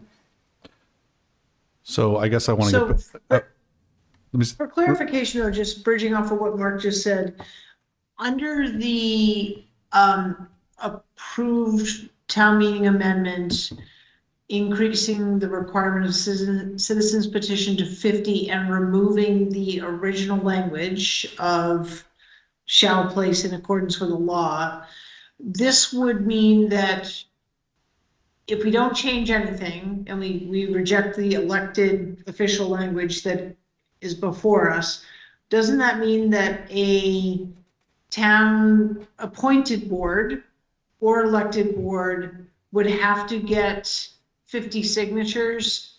Wouldn't they have to get 50 signatures to potentially to put something on the warrant? No. It means that anything that a town board or officer brings to you for the warrant, you are required to place on the warrant. That's the language that was in there. The description that was there, which is not part of the article, the description was that it's 10 to 50, but the article itself stated that it was. One second. Stated that it was town boards and officers. And Oh, yes, I'm sorry. Okay, right. Any article requested in writing. right. So By basically, town boards and officers. was written in there, basically that anything that came from elected or appointed that we would be under the shall place it on the warrant. Yep. Okay. So, just to follow up on that, we really don't know what. I understand that the intent was the 50 signatures, right? Like that's what we were all focused on, but we don't really know if anybody there voted on it or would have voted against it if we had limited to just elected boards. They might have voted against it, or there might have been a different debate. And so my frustration is, given what happened this spring, I really feel like it's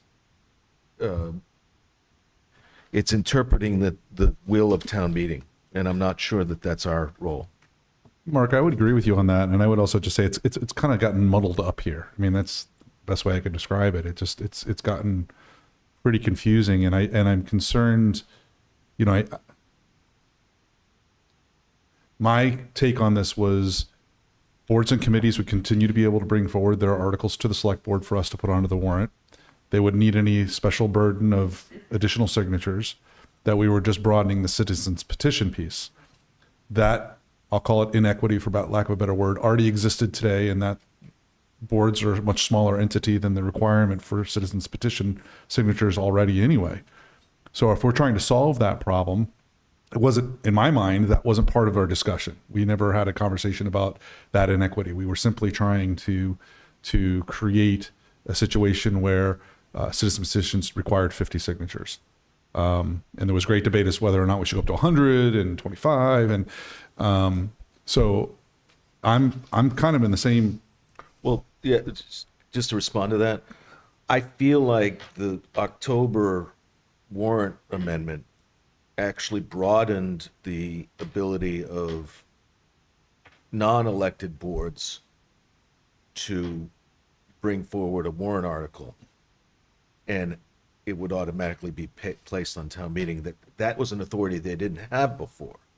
And now, now that this language put it in, we're being asked as a board to interpret, again, I feel like we're being asked to interpret the will of the town meeting and effectively change the authority that was granted in that language. Yes. And although I think it was an unintended consequence of that language, and I will say Northborough had 67 warrant articles, so maybe we don't want everybody to have the authority to put warrant articles on. I think we should reserve our authority there, but I think we should ask town meeting what their preference is. I don't know. I'm putting that out there for debate. I'm not even sure No, I actually agree with what you're saying, and looking at this, I do think it was unintended, but it's very clear what was put in front of town meeting voters, and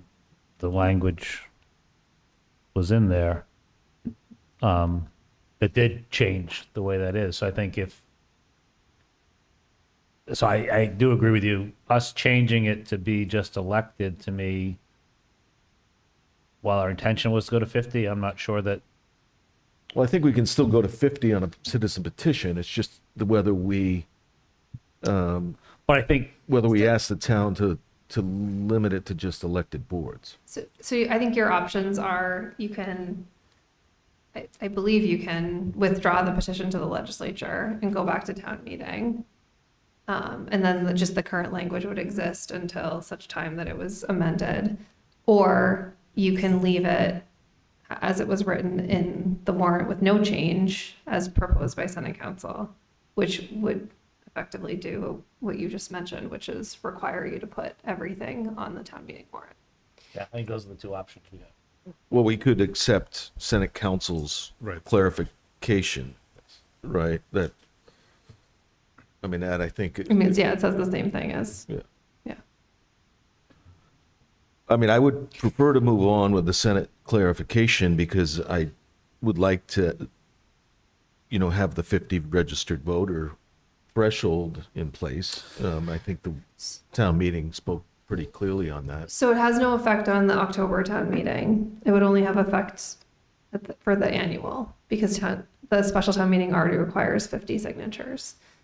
It's just a question of whether or not you would be able to get it approved by the legislature between October and March.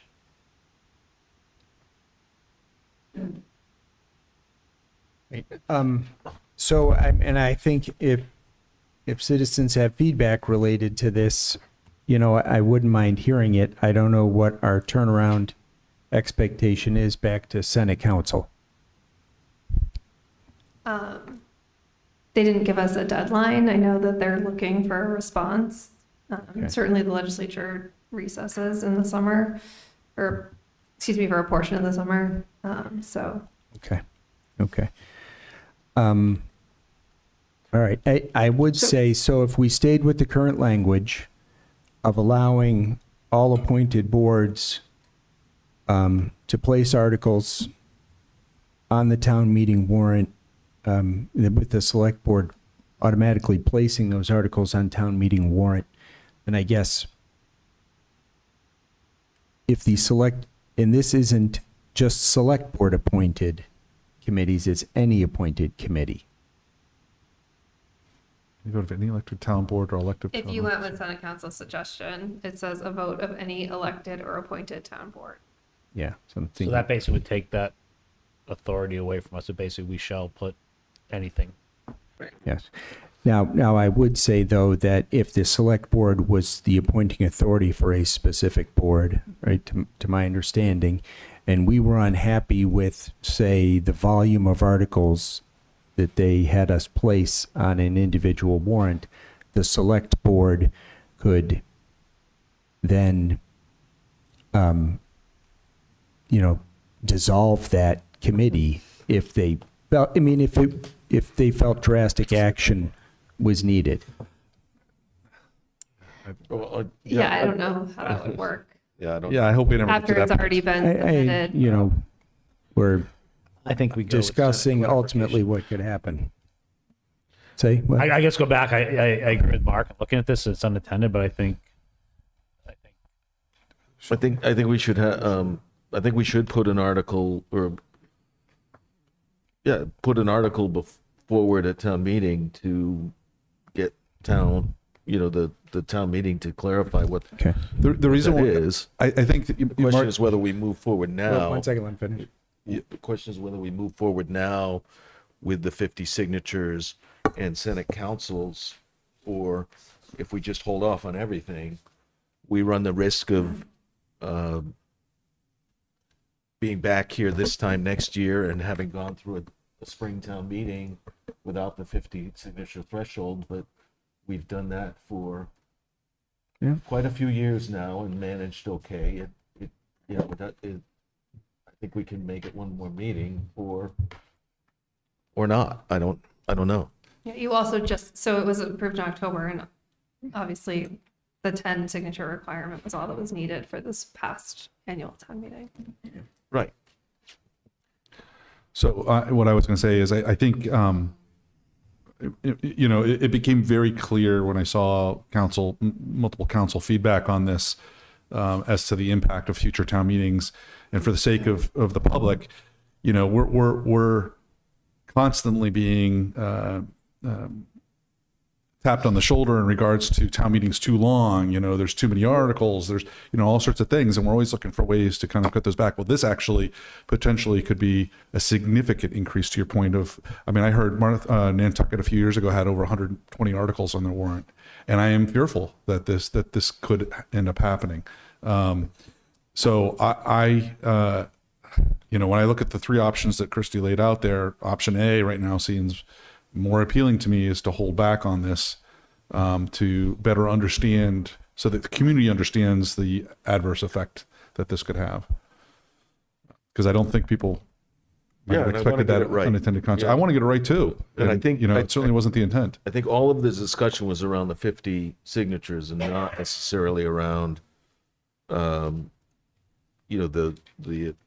other boards' authorities to put warrant articles on. And I don't honestly know what town meeting would say to that.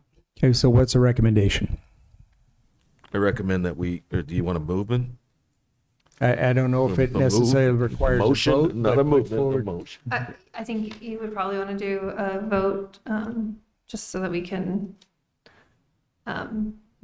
work with town council, because you did vote to submit it. If you wanted to vote to pull it back, you would want to vote. And again, I believe that's an option available to you at this point, so I haven't had that discussion with town council.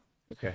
Sean, I would ask that we hold on a motion and on a vote right now. Okay. I think it's appropriate for us to take a little bit of pause, hear back from the community on this, because I think this is the first time the community is hearing about it. So let's take a little bit of pause. I don't think there's any rush here.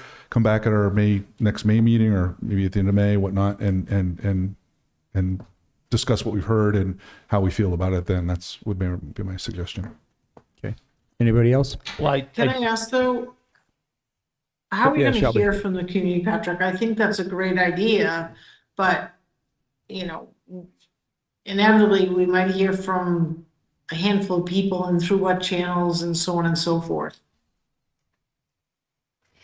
Hearing from someone on social media is different than someone being an open forum or someone submitting a letter or an email to the board.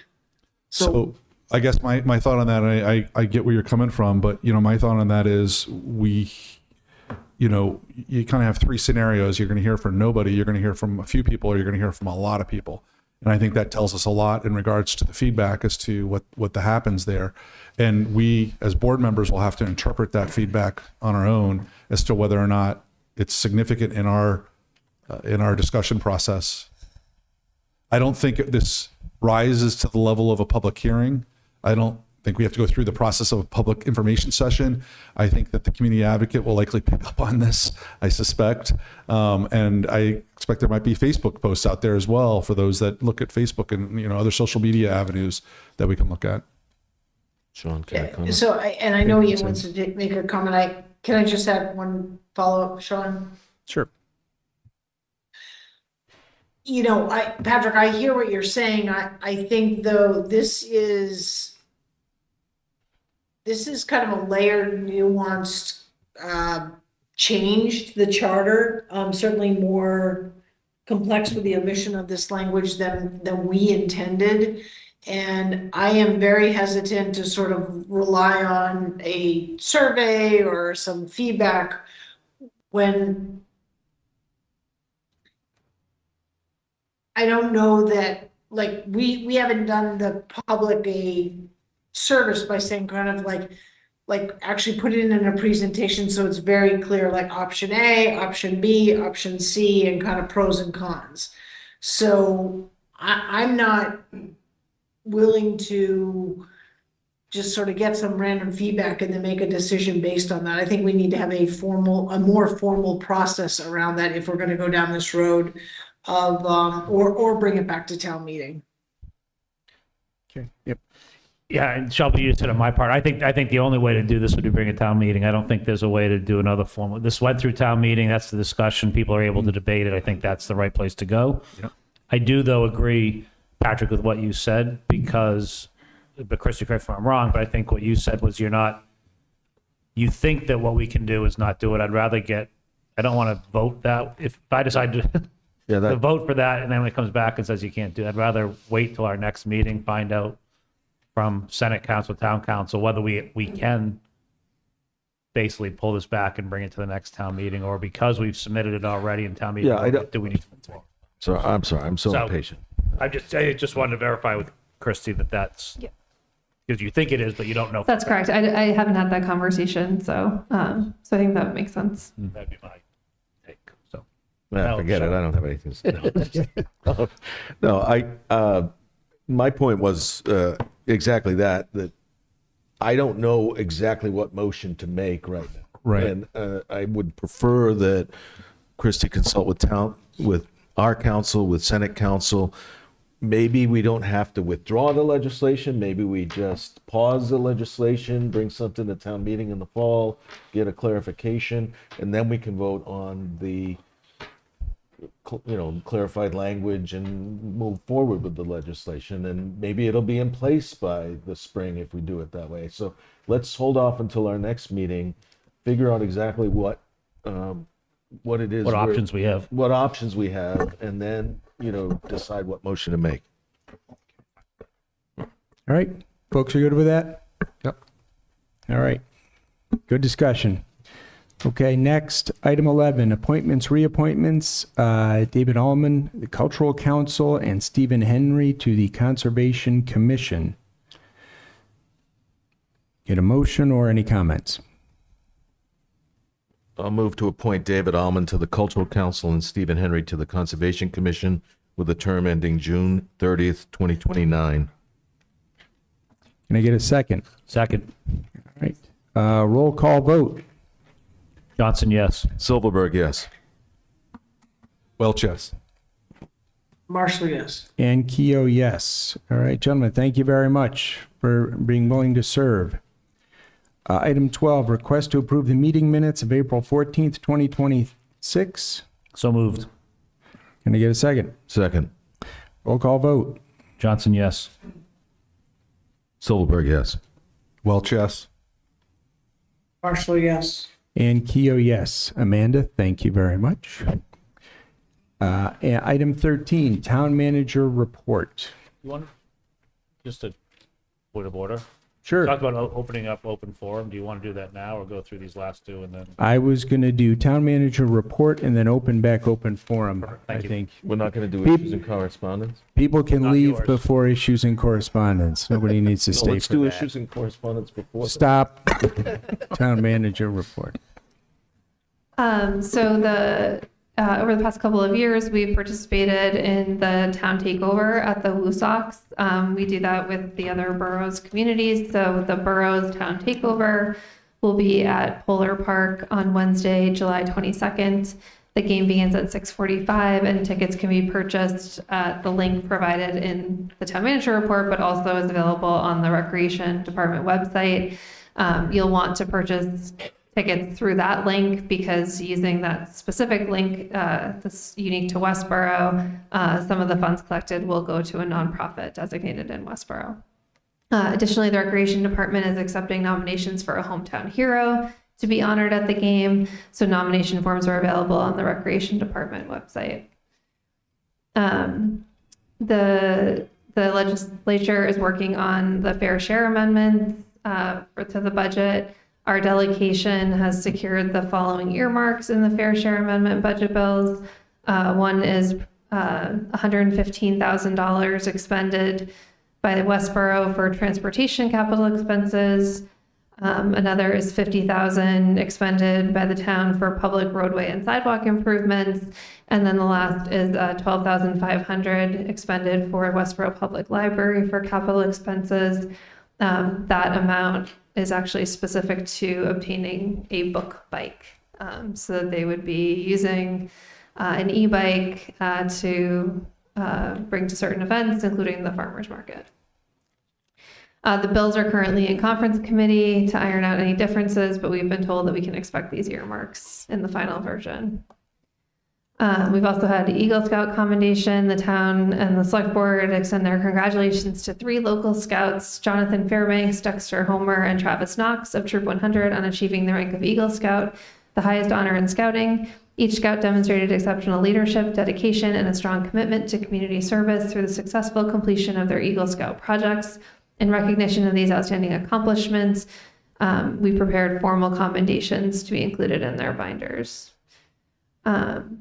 In the fire department, the hazard mitigation plan has been completed. While this process has taken some time, the town is now in a strong position moving forward. We've received a formal letter which confirms the completion and enables the town to remain eligible to apply for FEMA hazard mitigation assistance grants programs. The police department, like many neighboring communities, is actively working to fill openings within patrol ranks. They recently conducted interviews with 11 applicants and extended a conditional offer to Juan Palma. Officer Palma is a recent graduate of the Linfield Police Academy, where he trained alongside 3 current Westborough police officers. We're excited to have identified a candidate with relevant experience and strong references from members of our department. In the planning, the first update is related to the 495 Route 9 Gateway Initiative with Southborough. They've sent out outreach letters to corridor property owners and are hosting a stakeholder meeting on Tuesday, May 12th. And then the active transportation plan, they've selected VHB to lead the transportation plan, so they're working through the contract. The Friends of Bewalt is hosting a public walk along section 1 of the trail on Otis Street on Saturday. This was last Saturday, April 25th. The Downtown Improvement Project, they're compiling the public comments and questions received along with business survey results, and we'll be sharing them within the next couple of weeks for the Planning Board and Select Board. In the DPW, the Division of Ecological Restoration, DER, awarded the town an additional $27,000 towards the Jack Straw Brook Culvert Replacement Project. This funding is in addition to the $135,500 already awarded. It's likely the additional funds were reallocated to Westborough from other projects that did not use all of their funds that were awarded. Replacement of sewer pipe along Ruggles Street between West Main and the high school will start in May. The project is expected to take 4 months. Lining of sewer pipe in the West Street area will also occur in May, and that will take several weeks. Information about the project will be provided through notices to abutters, road signs, and the town website. The kickoff meeting for the Otis Street Transportation Project is slated for the beginning of May with all stakeholders, and that work is expected to be completed in late will begin this summer and expected to be completed in late 2027. Mass DEP completed their inspection of the PFAS treatment addition at the Oak Street water plant. The project is just about complete and expect to bring it online this summer. And then in recognition of Arbor Day, the DPW Forestry Division will plant 50 trees at Mill Pond School and provide arboriculture education to students. The Board of Health, the warden of Sandra Pond attended a Board of Health meeting and raised concerns about excessive dog waste and dogs being off leash along the conservation trails, particularly near Bowman Street, Minuteman Park, and various conservation entrances. One of the primary concerns for the health department is water quality. As Sandra Pond serves as a reservoir, the health department will be educating and warning the public of potential dog ban from the reservoir adjacent areas if problem continues. And then also a DEP grant has been submitted to help cover costs of the next household hazardous waste day, which is scheduled for Tuesday, September 29th from 4 to 8 at the DPW. All right, Christy, thank you very much. Sure. Okay, and with that, we will come back to open forum. Thank you to all of those who have stayed. I think there was a couple individuals to the right here who are interested in speaking consecutively. Maybe, Mr. Moore.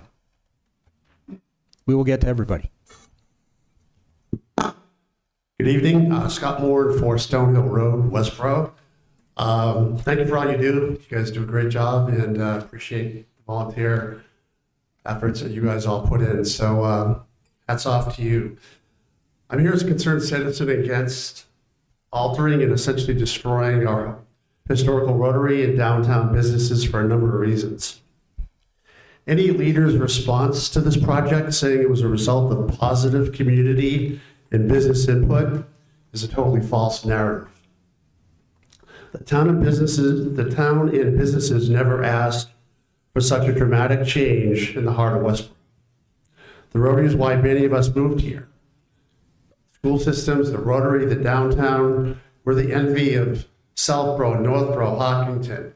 It's because of the Rotary. That's the heart of the town. It's what separates us from the rest. This is a solution looking for a problem. I support Patrick Welch's recommendation of taking baby steps before we go full bright to destroy the downtown. Better signage, better painting, more visibility for a number of things. That's the proper perspective versus this destructive project that's going on now. The planning board has stated that the select board has the power to stop this project, that 90% of a recent community advocate survey of over 400 respondents were against this project. Additionally, it's been an outpouring of negative community feedback really since the last 4 to 8 weeks when this whole project really, I know it's been going on for a while, but I think we don't want the train to leave too far down the station where it can't be stopped. And according to planning, this board is the only group that can really do that. Westborough has limited resources, as we all know. You're the Westborough Board of Directors. We're your shareholders. We're invested in the town, and we're the people that voted for you and support you to make these tough decisions. If you were in the public sector and one of your departments was working on a project 90% of your customers didn't want, would you vote to continue it? Of course you would. Put those limited resources into other immediate, more important issues, like solving the downtown bridge issues or making downtown thrive. This project will destroy many wonderful businesses. Mike Matthew mentioned that has to be a terrible sword of Damocles over people's heads that I could lose if I sign a 5 or 10-year lease and my parking goes away. What happens to my business? The Westborough liquor owner decided he put $20,000 into his, correct sign. That's a big chunk of change. A lot of these business owners need to have direction and need to know that we're not going to ruin their livelihoods over this project. Out of curiosity, how many business owners or stakeholders are on this committee? Is Farris Farms on the committee? Is the liquor license, or is the Westboro liquor person on this committee? Is Mike Matthew on this committee? Is Gary Stangenarian, who owns a business or a building down there, on this committee? No. That is a huge miss. Like we talk about inclusive committees, this committee had to have had, and it was a big oversight not to have representatives from the downtown business district on this committee. And I think that's another flaw in this whole program. We hope this project gets stopped as soon as possible and we get on to more important issues. Thank you. Thank you. All right, thank you. Well, yes.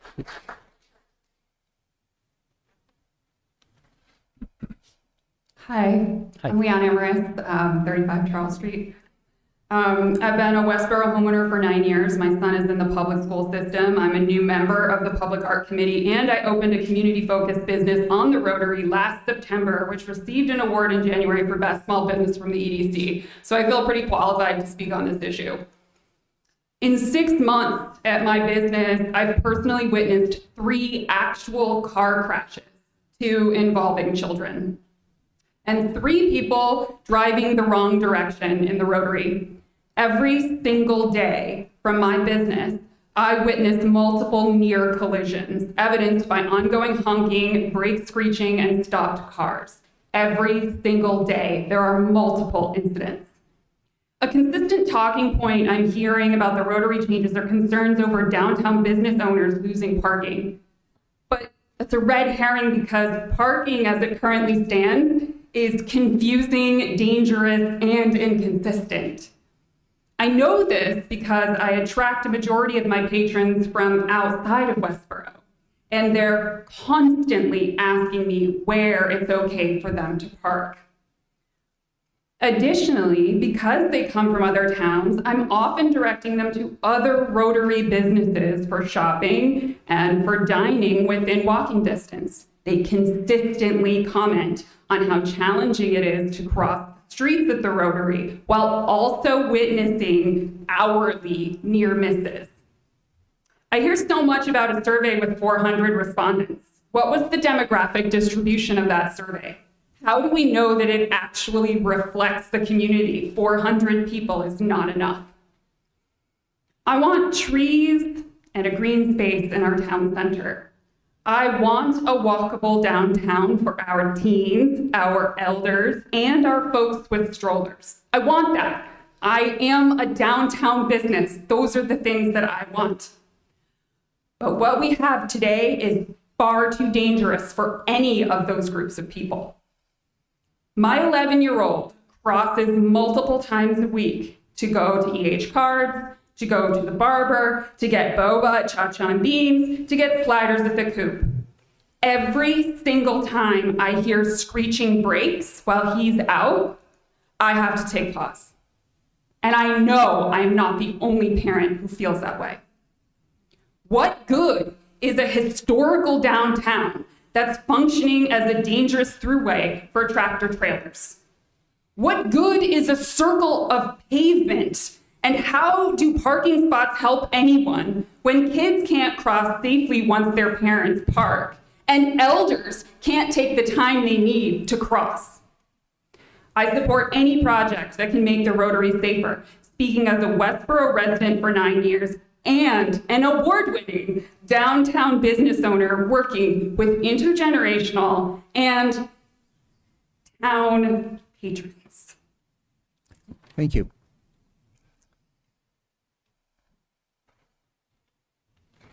Anyone else here for open forum? Yes, Joanne. Oh, 1 second. You okay? Thank you. Can you hear me? Yep. Another comment on the Rotary.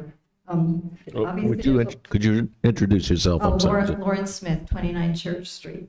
I'd want to comment on tonight's agenda. Obviously, there's a lot of interest in the Rotary, and glaringly absent from this board's agenda was any mention of the Rotary redesign. It should have been on the agenda. People obviously want to talk about it.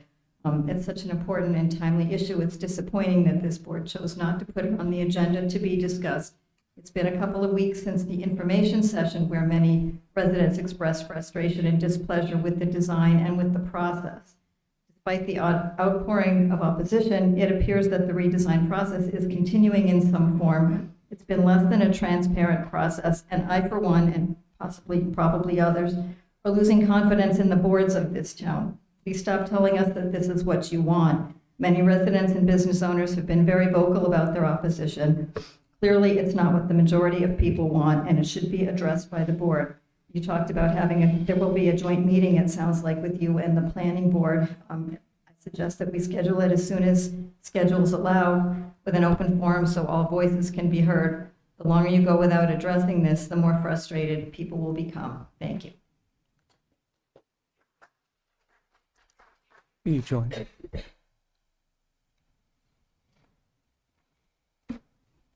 Joanne Aramini, 7 Meadow Road. Before I get into my open forum, if I could just ask for a clarification, Sean, because when you were talking, I don't think a lot of people could hear. Did you mention that there's going to be a meeting between the select board and the planning board? So by the end of May, early June, the final recommendation will come back to the consultants, from the consultants. It will be presented to the planning board and the select board. It has not been determined if that will be a joint meeting or 2 separate meetings yet. That is still to be determined. Okay, so at a joint meeting, if I remember correctly, the public is not allowed to speak. It depends. chairs. Yes. Right. Up to the chairs. And yes, whether or not it would be open forum or whether or not, so it would be determined prior to the meeting. Okay. Between the 2 chairs. Ask that it would be public would be really good. And then the other thing I'd be concerned about is at that meeting, whether it's the joint or public, do you think you'll be taking a vote at that point? Or will you listen to the discussion and then consider it on your own and then vote? I think that's to be determined whether or not I cannot myself force a vote by the board, right? So I can't say at this point. Sean, it would be up to the board members to decide whether or not they want to make a motion at that time. So We will post it such that we can. Yeah, we're sort of getting into discussion here, I guess. So don't know. You can email us Don't know. about. This is open forum. We're really I not know it's supposed open to. forum, but I'm asking for a Yeah, clarification. yeah, and at this point, Here. yeah, Mark, it's good. I think at this point I can't say for certain. Okay, all right, so I'll get to my open forum now. I would like to read a letter that I submitted to the community advocate that should be published this coming Friday, I've been told. At the April 7th meeting of the Westborough Planning Board, members discussed whether to include an open forum at future meetings, which is an opportunity for residents to openly comment, ask questions, and raise concerns to both members and the public. This meeting can be viewed on the Westborough TV if anybody hasn't seen it yet. Currently, the Planning Board does not provide a regular open forum at meetings, despite being an elected body and one that plays a significant role in shaping the town's development. While public participation is ultimately at the discretion of the chair, the Massachusetts Attorney General encourages public bodies to allow as much participation as time permits. The alternatives that were offered by the Planning Board do not fully address this gap. Requesting an agenda item requires prior approval, which limits spontaneous public input. Public hearings are restricted to specific topics and do not allow for broader community concerns. Speaking individually with board members or the town planner also lacks transparency, as those conversations are not shared publicly. In essence, the alternatives that the planning board offered, they represent censorship, in my opinion. An open forum is fundamentally different. It allows citizens to exercise their First Amendment rights. It provides a designated time during a public meeting for residents to express views on non-agenda items, ensuring transparency, better communication, and more public participation in local matters. The planning board has stated there's little demand for an open forum. I go all the time, and so do other people, and I ask to speak, and I am told I cannot speak. If the goal is truly to promote transparency and public involvement, establishing an open forum at each meeting is the right thing to do. As elected officials, planning board members have a responsibility to hear directly from the residents they serve. And I respectfully ask the planning board, can't speak there, so I have to speak here, to reconsider their position and adopt a true open forum policy, and hoping that you all can maybe put a bug in their ear as well. There is something drastically wrong with this planning board, the planning department, and how it's operated. There's absolutely no oversight of it. It stands all by itself on the town's organizational chart. They don't even let you have the open forum, and we elect them there. They're supposed to be working in our best interest, and I don't see them doing that, and I don't have very much confidence in them. They approve every single development, every single special permit, every single waiver that these developers ask for, and they strong-arm developers to get the money to do the projects that they want without having to go to town meeting. And this Rotary issue is just another example of it. Jenny Gingras, the town planner, said it at the April 15th meeting. She will get the money elsewhere, so she doesn't have to go to town meeting, and it's not right. I would like to ask the select board to stop the Rotary project once and for all. We spent way too much time and money and resources on something that the voters don't want. And the way that you can do that, as you know, is to not approve these grants. And I'd like to remind you, and I'd like to remind the public, that in the past, Jenny Gingras has submitted grant applications in the dead of night without your knowledge. And I hope that's not going to happen again. Thank you.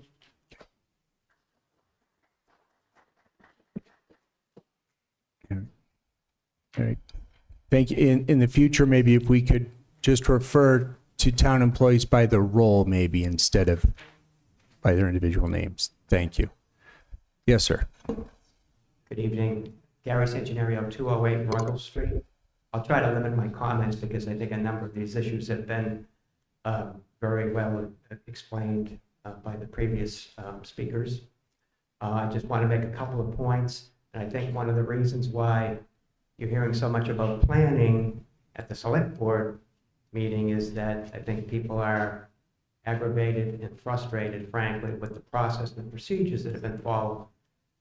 I don't think there's been a lot of transparency in the design process. Case in point, at the April 15th meeting, after waiting approximately 4 months from the December meeting for a revised design plan, a plan was presented at that meeting. There was no prior posting of that plan. The public never had a chance to review the plan. Nobody could really understand what it was. It was just flashed up on the screen. And for folks, general public, not typically able to review these things in advance, there were a lot of questions, I think, and confusion that could have been avoided had that been handled differently. So I think that is the source of some of the frustration.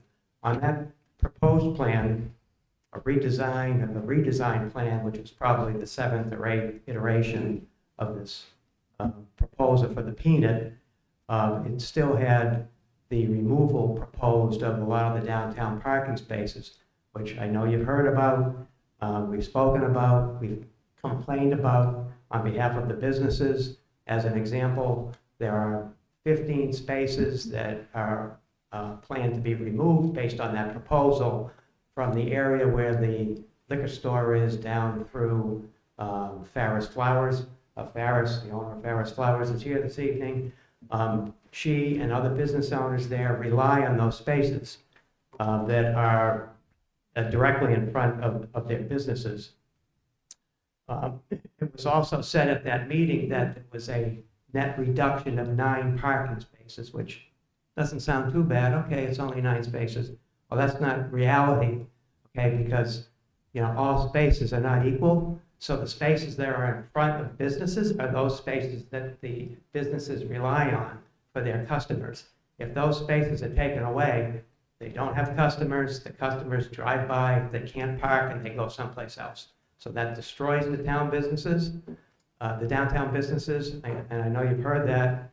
at that meeting, but I just want to reiterate how important those parking spaces are. And you can't replace those with spaces a block or 2 blocks away, or on Union Street or on Milk Street. It's just, it's not going to be the equivalent of what they have down there currently. If there are some problems, I've lived in town over 30 years. I drive through the Rotary twice a day, and I've driven through every day, and sometimes more than that. I know there's been some accidents. I haven't really seen any, to be honest, in all that time. If there's some problems with things down there, then they can be handled by interim safety measures. There could be some mitigation measures that could be implemented. There's been lists that have been provided this evening and by email, and people have made suggestions. So I would encourage that process, prior to any further discussion of a redesign and a destruction of the historical downtown. I think the peanut proposal, frankly, is lacking in common sense. There's virtually no public support for it, or very little, I should say. But there may be some support for some safety measures, and those could be implemented without, as you've heard, spending a lot of money, trying to find a grant, trying to encourage developers maybe to chip in so that we don't have to go to a town meeting. I don't think that the plan prioritizes how the downtown actually functions for those of us that travel downtown, that visit the businesses. These are small businesses in relatively small spaces, with the exception of a few, where people want to pull up, run in, grab something, flowers, coffee, a pizza, visit one of the local establishments down there, and they're not there to walk around and stay all day long for the most part. And the fact that we have sidewalks down there that appear to be have been extended over the years. They're pretty wide sidewalks, and I think that the walkability seems pretty easy there. I don't see how a change has to be made to the sidewalks. The presumption, I think, for town officials and town boards is that you will act in the best interest of the town. I think the feeling of the public right now is that, not this board, but they don't feel like their voices are being heard, or that the planning board is acting in their best interest. It's being pursued for all these weeks and months, and you've heard from others that have talked about what kind of a problem that poses for landlords, for tenants, for businesses down there who are trying to make plans without any idea of really what's going to happen, because nobody really knows. Thank you. Do you have a closing comment? Yes, I think the public is relying, thank you for your patience, but I think the public is relying on the select board to inject some common sense in the process, to listen to the public and to the residents and the businesses that are firmly, against this proposal. Thank you. Very much. Thanks.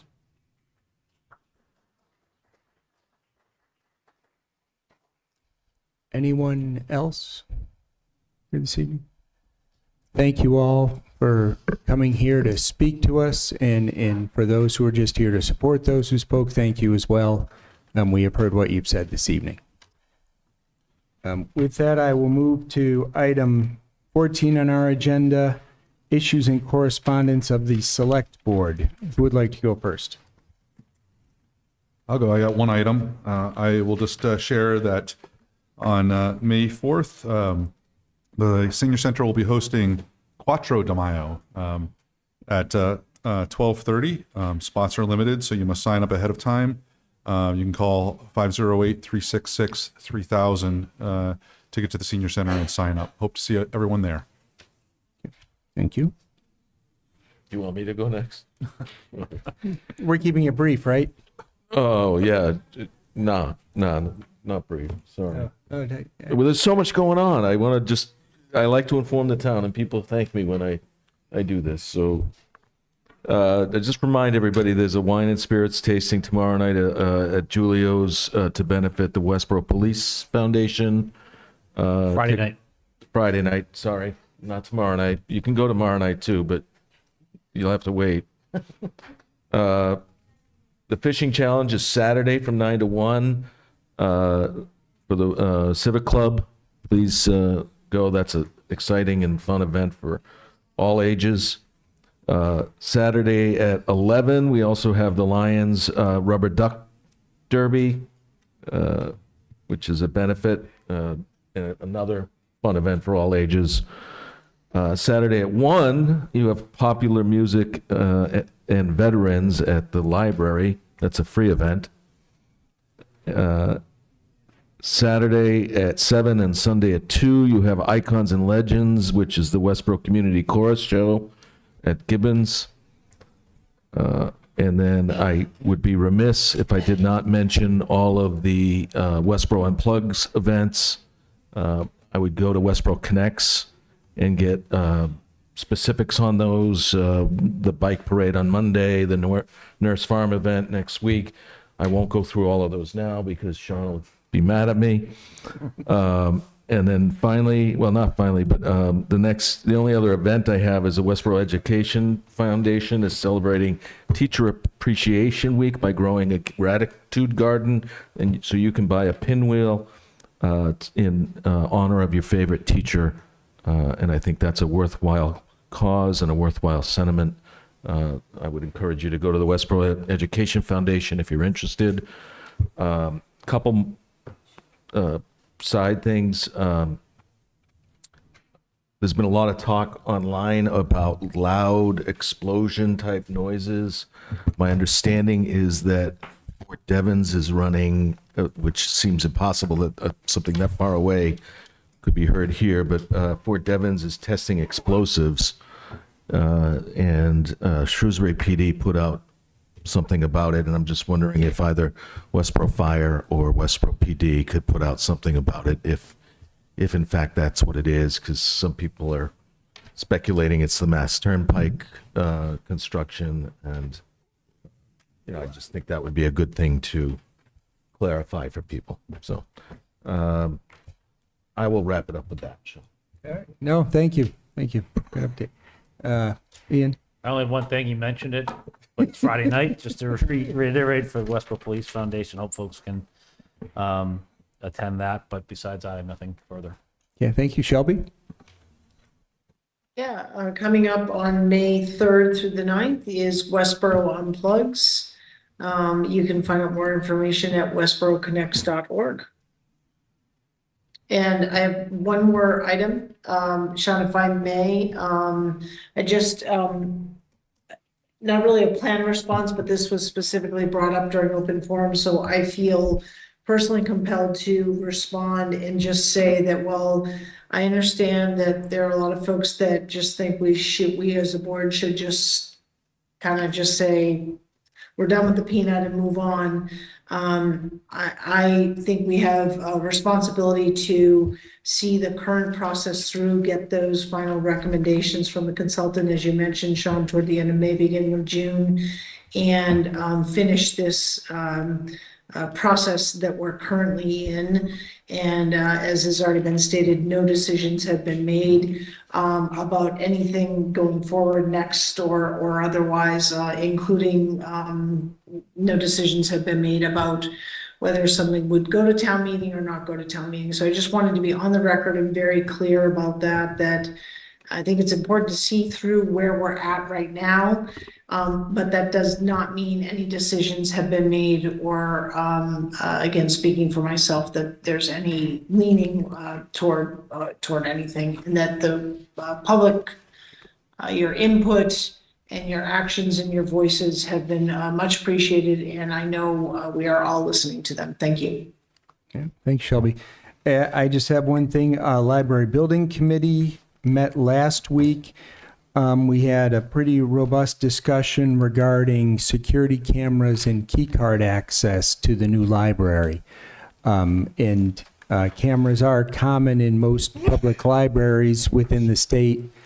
So not unexpected discussion, but if folks are interested, they can go to that, view that meeting and get the details. But really there to protect both the individuals working in the library plus the patrons. So I just want to mention it here. And with that, we will not have executive session tonight. So if I could get a motion Motion to adjourn. Seconded. Okay, roll call vote. Johnson, yes. Silverberg, yes. Welch, yes. Partially, yes. And Keo, yes. Thank you, Westborough TV, and thank you, everybody who came this evening. Have a good night.